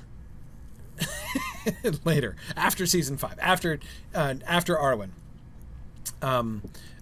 During, I don't remember the date exactly, but it's after that. So we don't have to kill Gilrain off yet. We still have some time. So Yeah, exactly, Mariel. Mariel points out the troll shaws are dangerous, right? So it's not like he can stretch his feet on local day trips. No, no day trips. I think it's important. He should never have left Rivendell before. He has lived his entire life that he remembers, right, since he was 2, in Rivendell. He has never left the valley, and it's got to start feeling like a cage, right? And his mom wants to keep him in the cage because she wants to keep him safe, and she knows it's dangerous, and, so absolutely. That's... Yeah, it's after Thorongil. Yeah, I think so. Yep, exactly. So I agree, Marie. She'll die in a season, not in the frame. Yep, absolutely. Easy enough. Third age, 3007. Yeah, quite late. So yep, no problem. No problem. Yeah. Good, and Mike is pointing out how he's beginning to sound more and more like second-generation Noldor who have never left Valinor. Yeah, exactly. Like Feanor. Exactly. Yeah, parallel to Feanor from the beginning. So episode 1 is easy, right? Rebellious, discontented, spoiled, and constrained, and disrespected 16-year-old teenage Aragorn rebels and leaves. And I think he's rebelling against both. I think he's conflicted with both Gilrain and with Elrond, and he goes off. He is hemmed in a narrow place, literally, Tony, right? Because of the valleys. So yeah, absolutely. And he takes off. Does he take off with the twins? I don't think he takes off with the twins. I think I agree with the suggestion from the message board. Look at you guys anticipating my every thought. He runs away, gets lost, or hurts himself, and the twins are sent to find him and do so. Yes, the twins catch up with him. And then we get like the confrontation with the twins, and that's when we can get the like, you should get me, why don't you guys get me, you like at least were, had this. Absolutely right. Most of this is Hakon. Hakon is so good with this stuff. I love Hakon's lists and summaries and things. Yeah, that's great. Okay, no, so I agree. That sounds fine. Okay, as the White Council shall meet in Rivendell. Okay, so, the White Council thread. Okay, so let me just read this through and stop commenting on every single one. As the White Council shall meet in Rivendell, Elrond wants Estelle out of the way for various reasons. The twins take him on a field trip. Ultimately, they encounter orcs. Okay, so, I say they don't take him on a field trip. Okay, I said I wasn't going to comment. Never mind. Okay, continuing on. Continuing the field trip, Estelle and the twins meet some Dunedain, and Estelle learns something about their ways. Okay, right? Got that? Right? Dwarf parallel. Loving it. Another encounter with orcs, this time with the Dunedain to help, right? Okay, no shortage of action sequences. Now, obviously, my Fell Winter suggestion isn't included, obviously, in these suggestions from prior to this, but we can work that in. Mike points out that we should draw attention to the fact that Estelle leaves his refuge / prison without murdering his relatives. I agree. I think that's an important point, Mike.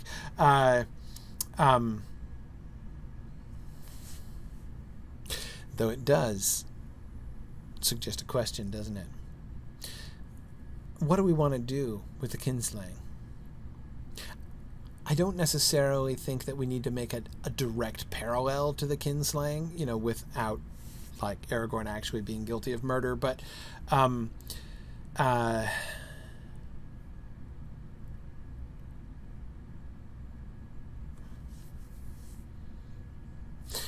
here's where I think maybe we do it the other way around.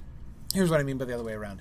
Earlier on, when talking about the death of Feanor, I was suggesting we have Aragorn have his death of Feanor moment, right? His moment of great rashness and poor leadership, which leads to disastrous consequences earlier in the season, and then have that be, sort of echoed and to see sort of the later, so to have that resonance be a foreshadowing thing from earlier in the season in the frame.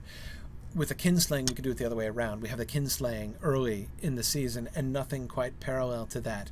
But we can give Aragorn a kinslaying moment later on where he's confronted with a similar kind of paradigm. And again, there I would want to pick up on probably like the ends and means element of the kinslaying. So that, we have contrasting there. Marie says the kinslaying happens because two stubborn people would rather fight to the death than compromise and help each other. Having that kind of parallel there with the kinslaying, that's why I'm thinking we do that later on. We do that in the context of the Fellwinter and like the handling of the crisis later on, so that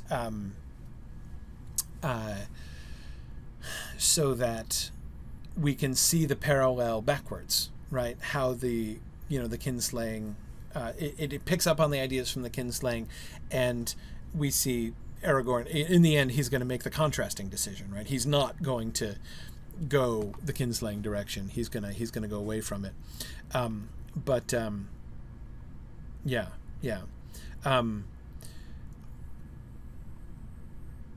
Exactly. Mariel wonders if we should give Estelle a Dunedain rival, a boy his age who thinks he's soft and they have to work together.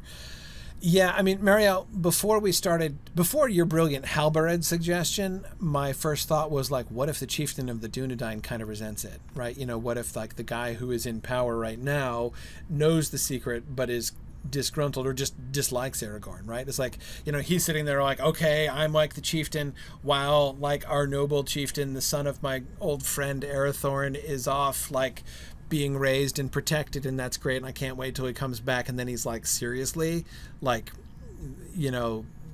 this wet behind the ears mama's boy is the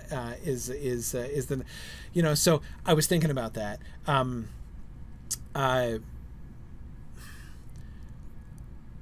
mean, maybe we could do that if we just wanted Halbered not to be like totally awesome from the beginning. Halbered could have like a conversion experience and become his supporter. It could be Halbered's son. Yeah, Phil Boswell suggests it could be Halbered's son, so that we do have like two contemporaries. If Halbered was like a contemporary of Arathorn's, right? He was a friend of Arathorn's, maybe younger than Arathorn, but still contemporary with him.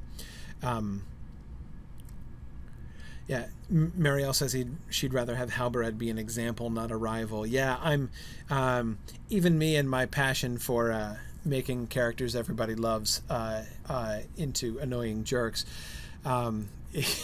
is I'm hesitating from that. What if Halbered's son dies?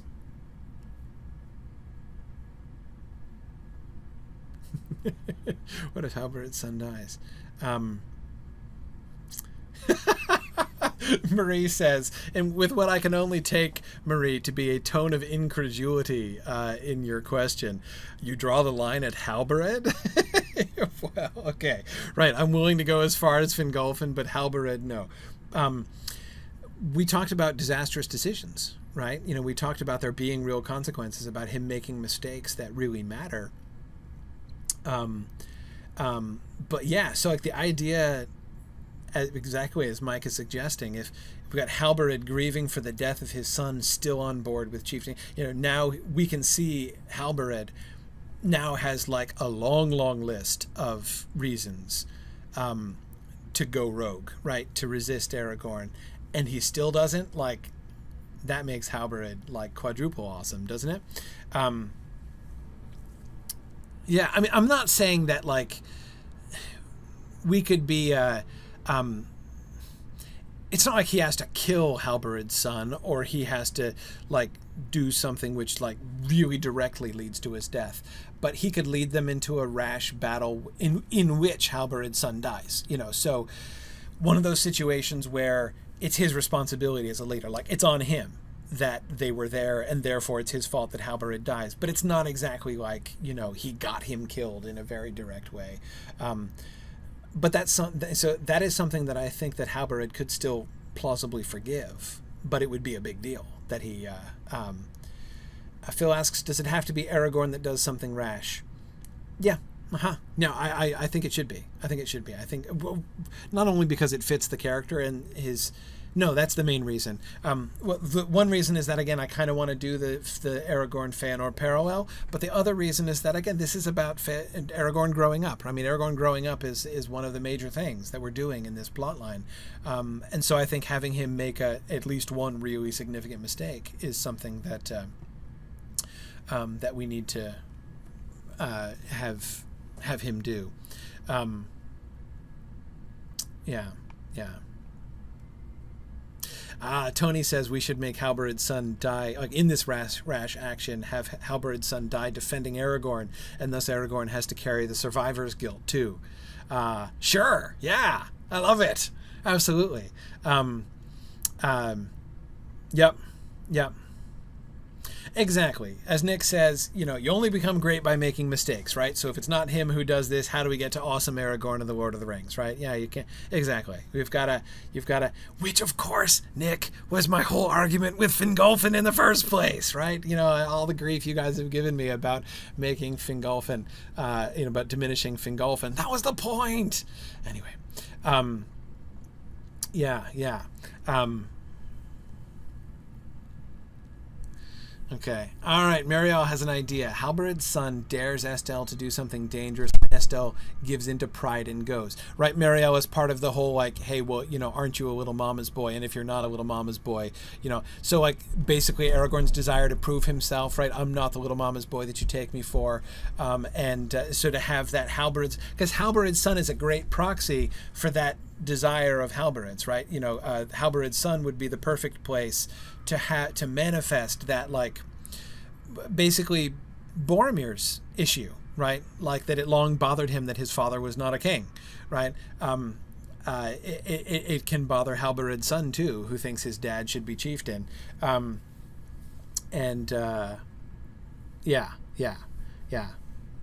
Okay, I can see that. And that, it reduces. It reduces the soul. Like it doesn't make it totally Aragorn's, like not it's like Aragorn, like his blood is really on Aragorn's hands, but it is still Aragorn's decision to do it. I mean, I don't know that I would necessarily want Halberid Jr. to be directly like I dare you to do this, and because then it's really his own fault. I want the responsibility to lie a little bit more with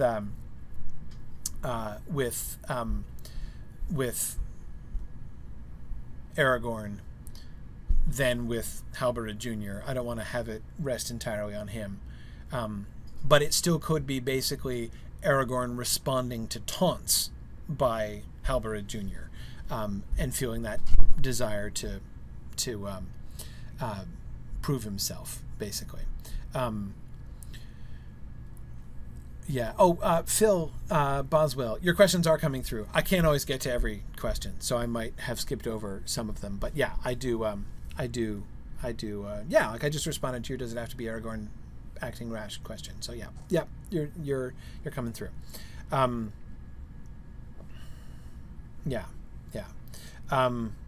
Okay. All right. But here I did it again. I meant to read it all the way through. I'm obviously incapable of doing that. Let's keep going. Okay. Back at Rivendell, Estelle finds that his mother isn't at all pleased with his field trip. I don't think we send him back until the end. Right? We probably have to bring him back to Gilrine by the end. We have to reconcile that issue by the end of the season, I think.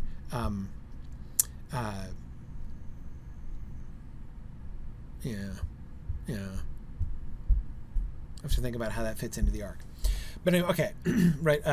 Okay. Noldorante in the Hall of Fire. I think we got way too many action scenes for a Hall of Fire episode at this point now, with the Fellwinter and stuff. Elladan's darkness is brought out by a reveal of something he did. And Elroy hearing Glorfindel disapprove.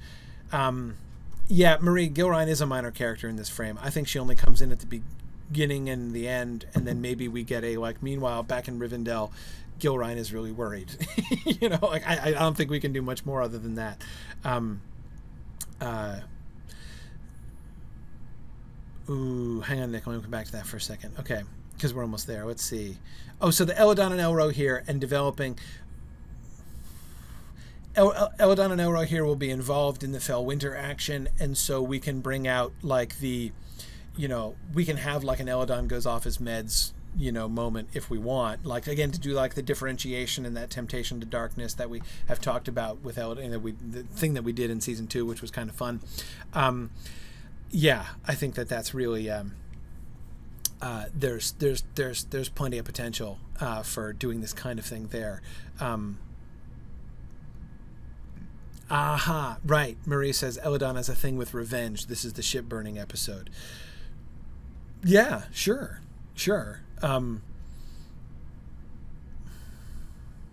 Yeah. Yeah. Okay. Let me keep going here. Okay. And then we have another trip out. Oh, the broken sword. Yeah, okay. So here, Nick, we're getting to the broken sword now. So Nick was saying we need to remember the broken sword moment because we're gonna we remember Glorfindel's sword being broken. We were gonna break Fingolfin's sword in episode 2 during the kinslaying, right? And then have it reforged as Ringil later on. I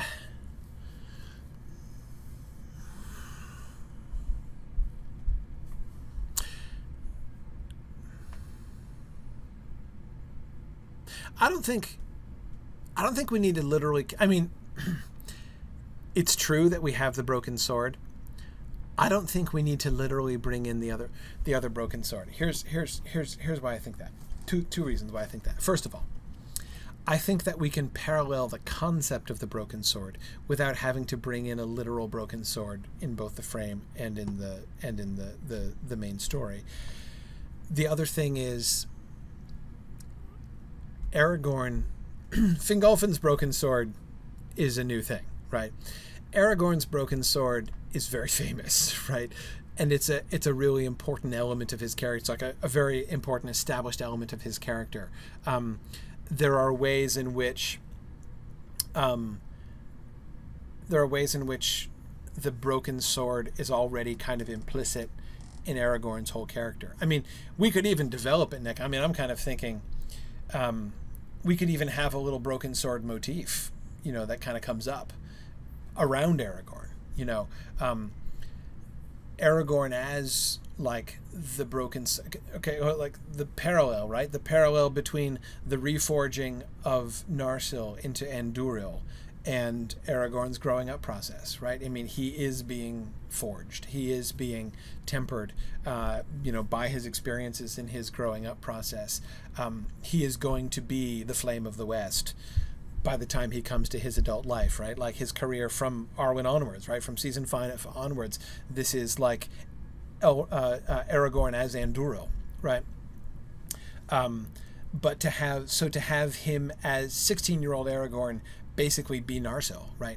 The broken sword with the lineage, but without the power, and with the potential and all that stuff. So I think that we can play with that in some really fun ways so that he himself is the parallel. And we can totally put, wait, Nick, why do you have Estel running away in episode 2? What's he gonna do? What's gonna happen in episode 1? We're just gonna be upset in episode 1, right? We just have him storming around and he doesn't leave until episode 2. It's possible. We could do that.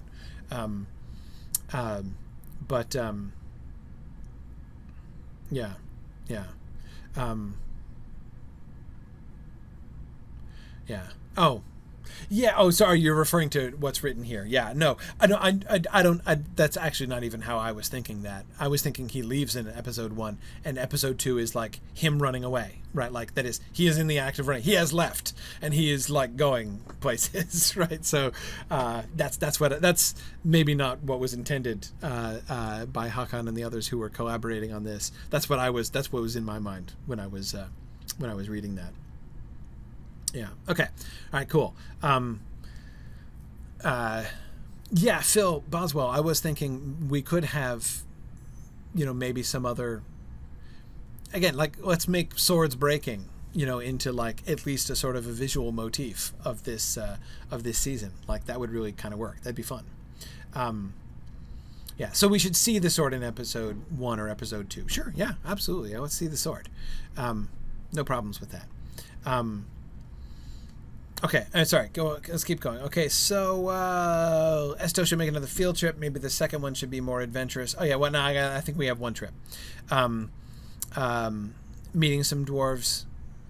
He could meet dwarves, but again, we've got how the Fellwinter plot gives us action all the way through. So we've got one trip. And so culminating the White Council. So do we just... I like the White Council thing, by the way, and I think it's really fun.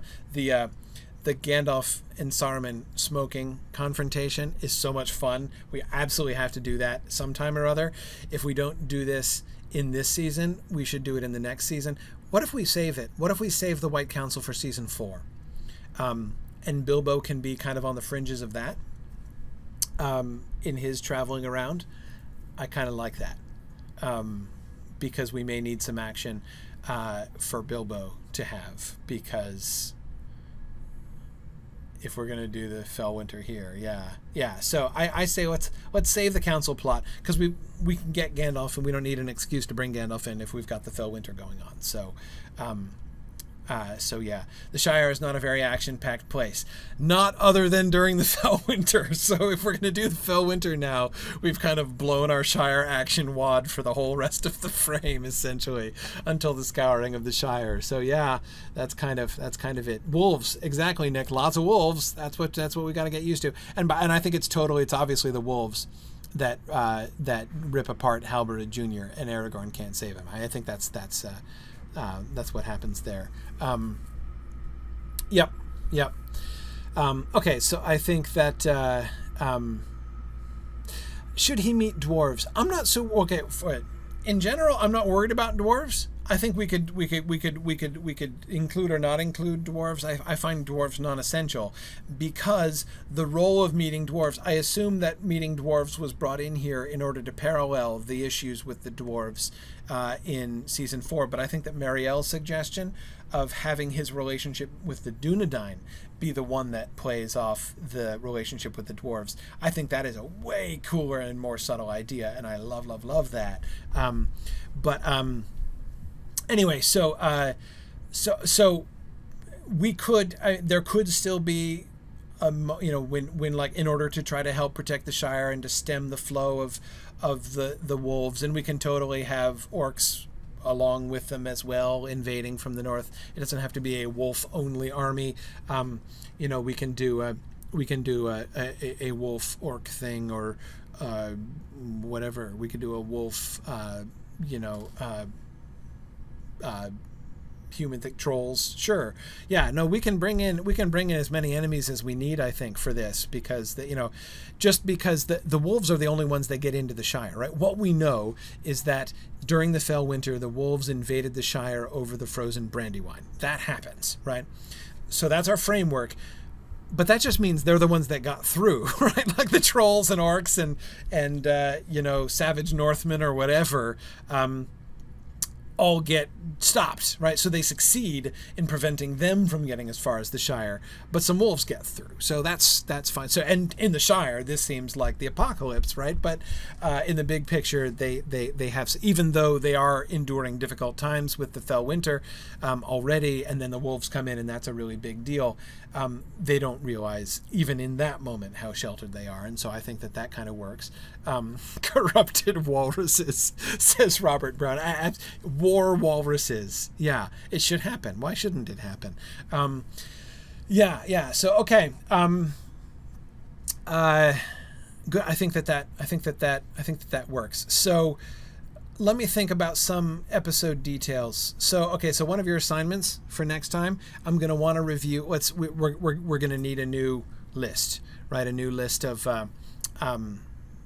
the 13 episodes for the frame, based on all of the ideas that we're throwing out here. I'm not going to have time to write all those out here today, but we have lots and lots of material, right? So let me go over some more material that I think we need to do. Tony Mead wants Aragorn's first trip to the Prancing Pony. That has some potential, doesn't it? Yeah.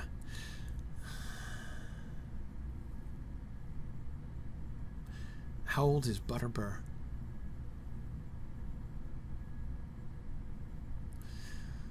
Let's see. We're talking about it's 6 years after the Battle of Five Armies.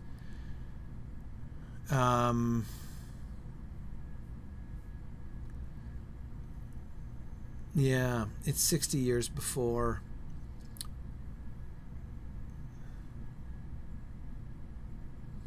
We couldn't make him. Yeah, at best he'd be an infant. Yeah.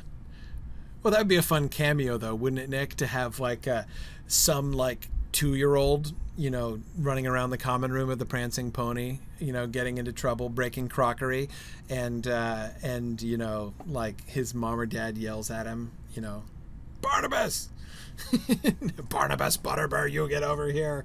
That would be fun, right? Come on, don't pretend that wouldn't be fun, because it totally would be.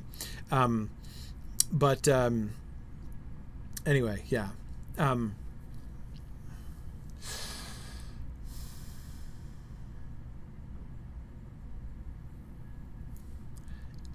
Yes, it would make Butterbur old. That's okay. Do I think that having did I call him Barnabas Butterbur? Sorry, Treason of Isengard. That's his original name, of course. I was just doing Barnabas Butterbur. In fact, I was just like training myself not to say Barlaman on Wednesday. But Tony, I agree. His dad should totally be Barnabas. Obviously, yeah. Yeah, at those ages, it actually could even be his dad who's the kid. Come to think of it. But anyway, yeah. Okay.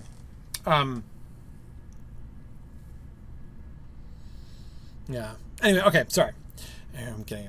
You're leading me astray, Tony. Thinking about Bree. Okay. So other events in the Fellwinter. So how do we want the Fellwinter plot to go? So let's map out the Fellwinter plot. Aragorn leaves. He flees from Rivendell. The twins pursue him and catch up with him. Maybe, as suggested there in episode 2, he gets himself into a fix pretty soon, and the twins have to pull his biscuits out of the fire right away. Maybe we do that. Maybe not. Maybe he thinks that he's still together. I actually kind of think having him run into trouble right away would be a little too humiliating. I think we want to let his arrogance play out a little bit longer than that. He thinks at the beginning that he can handle it. He's a grown-up, he's an adult, they should stop treating him like a child. He's old enough to handle things. I think his learning that he's not old enough to handle things should be a little gentler than that. So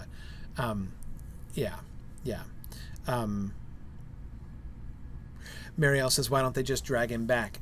Yeah, we will have to explain that. And I think that's what happens in the conversation. I think that when they catch up with him, they have a conversation with him, and he basically, he convinces them, like them accompanying him is basically their compromise, essentially. Where, he's like, look, you're going to have to like drag me back kicking and screaming, and I'm going to run away again as soon as I get home. Like, is that what you want? He can't go back. He won't go back. And them feeling like, okay, that's probably not the way it should go. But they can't just leave. He wants them to leave. And he's like, go back to Elrond. Tell your dad I'm fine and I don't need any help. They're going to refuse to do that. So the compromise solution will be the two of them stay with him and travel with him. That seems to me to kind of work out. Yeah. Tony says his running away turns out to be partly a good thing because that's how the twins and the Dunedain learn of the danger to the Shire. Yeah, that kind of works, doesn't it, Tony? That kind of seems like a Tolkienian thing, right? It was a bad decision and it had bad consequences, but in the end it turns out to be good to have been, right? Yeah, that works for me. And it may still remain evil, Nick. Of course it does, but nevertheless, like that's and it works. Right. Marie says, so they are Beleg. Yeah, essentially. Yeah, great parallel, right? We establish a little free Turin Beleg parallel there, except without the horrible death. He's not going to kill them later on, so that's good. Right, now Mike was just thinking exactly the same thing. He's like, man, we should save this for Turin. No, we're foreshadowing Turin, Mike. We're foreshadowing Turin. By the way, I'm actually even kind of thinking, I understand Trish's concern about sort of Aragorn, ennui, that we don't want to be too Aragorn fixated in our frames. I feel like it's necessary here at the beginning, seasons 1, 3, and 5, but I think we can leave him behind for a while. And I don't think we have to come back to Aragorn for a while. We could wait. Turin, I want to come back to Aragorn for Turin. because Turin is like the human being story. So wrestling with like mortality and the fate of humanity, I think that's got to be Aragorn again. But I think we can we can stay away from him until we get to Turin.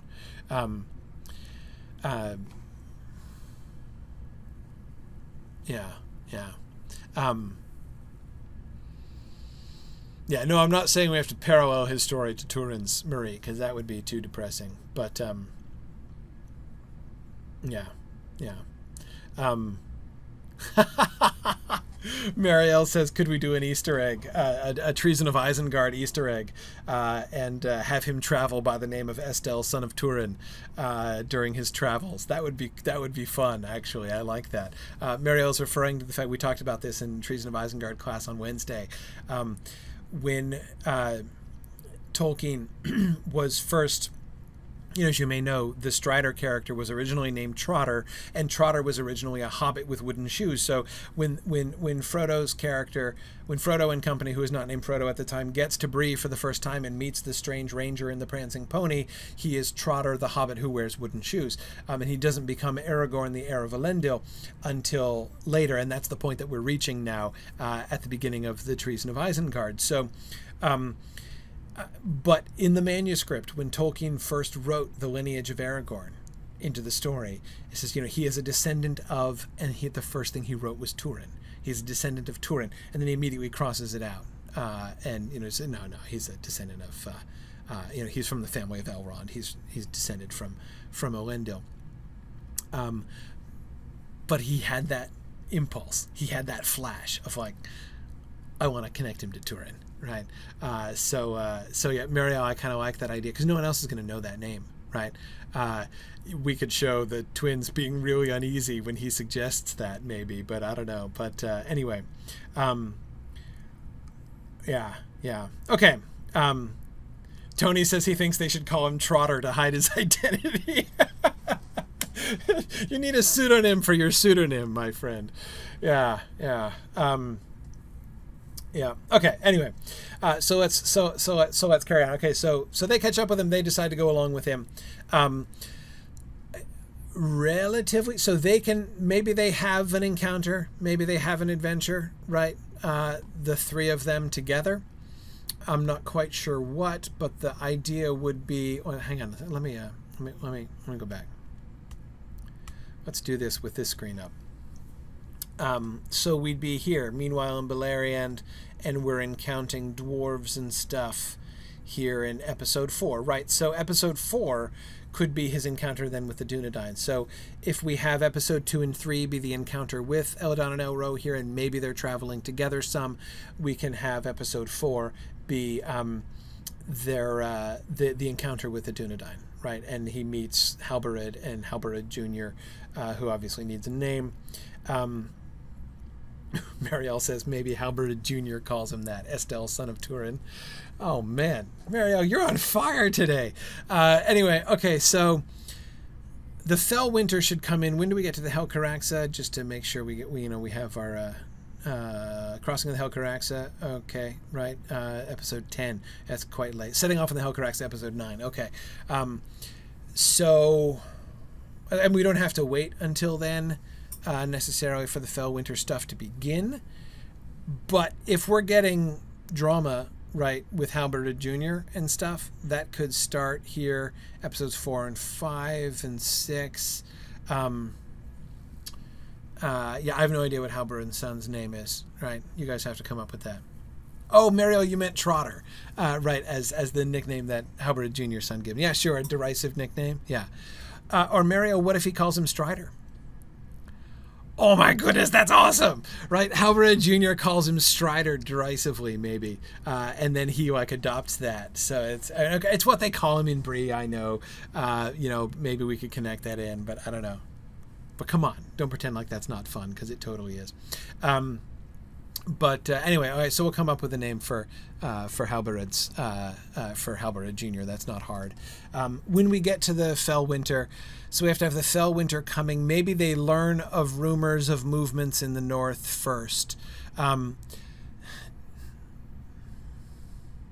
We need a story behind the Fellwinter, right? And the fell winter can't just be a random meteorological phenomenon, right? Especially not if it's in alignment with an invasion from the north. So this has to be a plan of some kind. We need a story. We need a story for that. Witch King related. Yeah, the Witch King's he's been evacuated though. Angmar's dead. Angmar's been dead for a while, but maybe. Yeah, I mean, Marielle is of course reminding us that the Lossoth believe the Witch King can do this. Maybe he's back. Maybe there's. In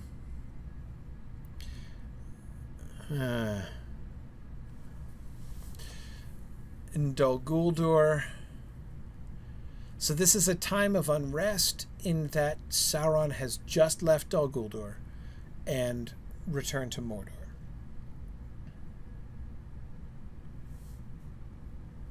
We have to think this through a little bit.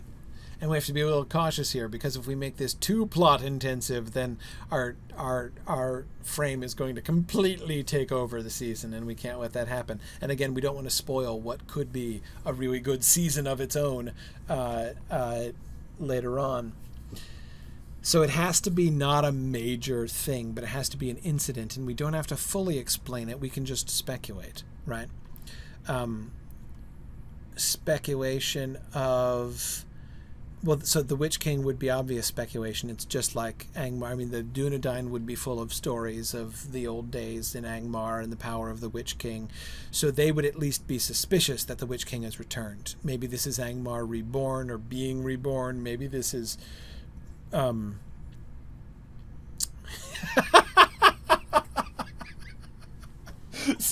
Sorry. Rickle Richards just said, Season 3, The Battle of the Sudden Frame. Oh, man. That is too brilliant, Rickle. That's wonderful. Yeah. Okay, so right. Marie, let's stick to speculation. The Dunedain and the Sons of Elrond might have different answers. Gandalf might know or might make cryptic remarks.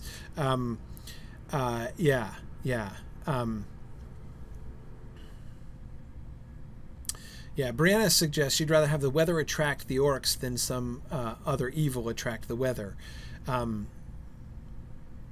A way to explain the weather could drift into Valar territory.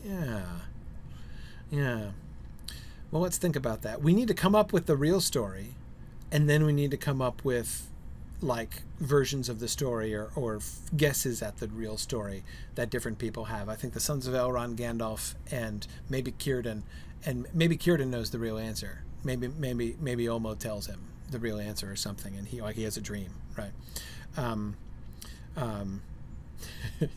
Right. Wait, maybe we have somebody stand on a cliff and say, "It's Saruman!" Right? Yeah, that perfect. Yeah, no, that's obviously the way that it has to go. And you know I'm kidding, right? Yeah, maybe not that. Yeah, maybe not that. Okay, fine. All right, we are out of time, and I should stop here. But anyway, okay. But I think we're good. Then we get to the, we need to have, well, we didn't finish all this stuff. Anyway, this is enough for you guys to work with, right? Give me an outline. So you guys on the discussion boards, give me an outline, work this stuff into an outline, a 13-stage outline, and we'll start by going over that next time. That'll be a great way to begin our next session, and this should be a lot of fun.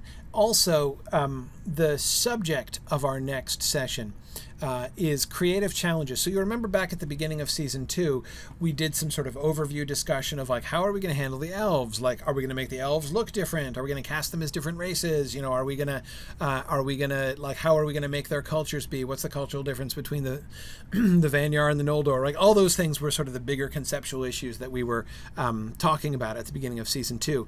We've answered, of course, a bunch of those questions, so we have fewer of that kind of really huge question to answer here at the here in season 3. However, we still do have some things that we need to figure out. So here are my main issues that I want to think through during the episode next time. First, we need to think about. I want to come back to the Menegroth situation. I want to answer the questions. Why do we need Menegroth again? Exactly. Why do the elves want to live in a cave? And why do they need the help of the dwarves? I'm not saying I want to change any of those things. I'm just saying I want answers to those questions that make sense, that are compelling, and fit with the story that we're telling. I don't want that to be, because it seems to me there's a risk of that being kind of weak when we get there. So, like, what's the point of Menegroth, and why do they need the dwarves' help in making it? That's one challenging question that I have for that. Another one, the Helcaraxa. What do we do in the Helcaraxa? I mean, yes, we can make it, like, obviously exposure to the elements. It's very cold, right?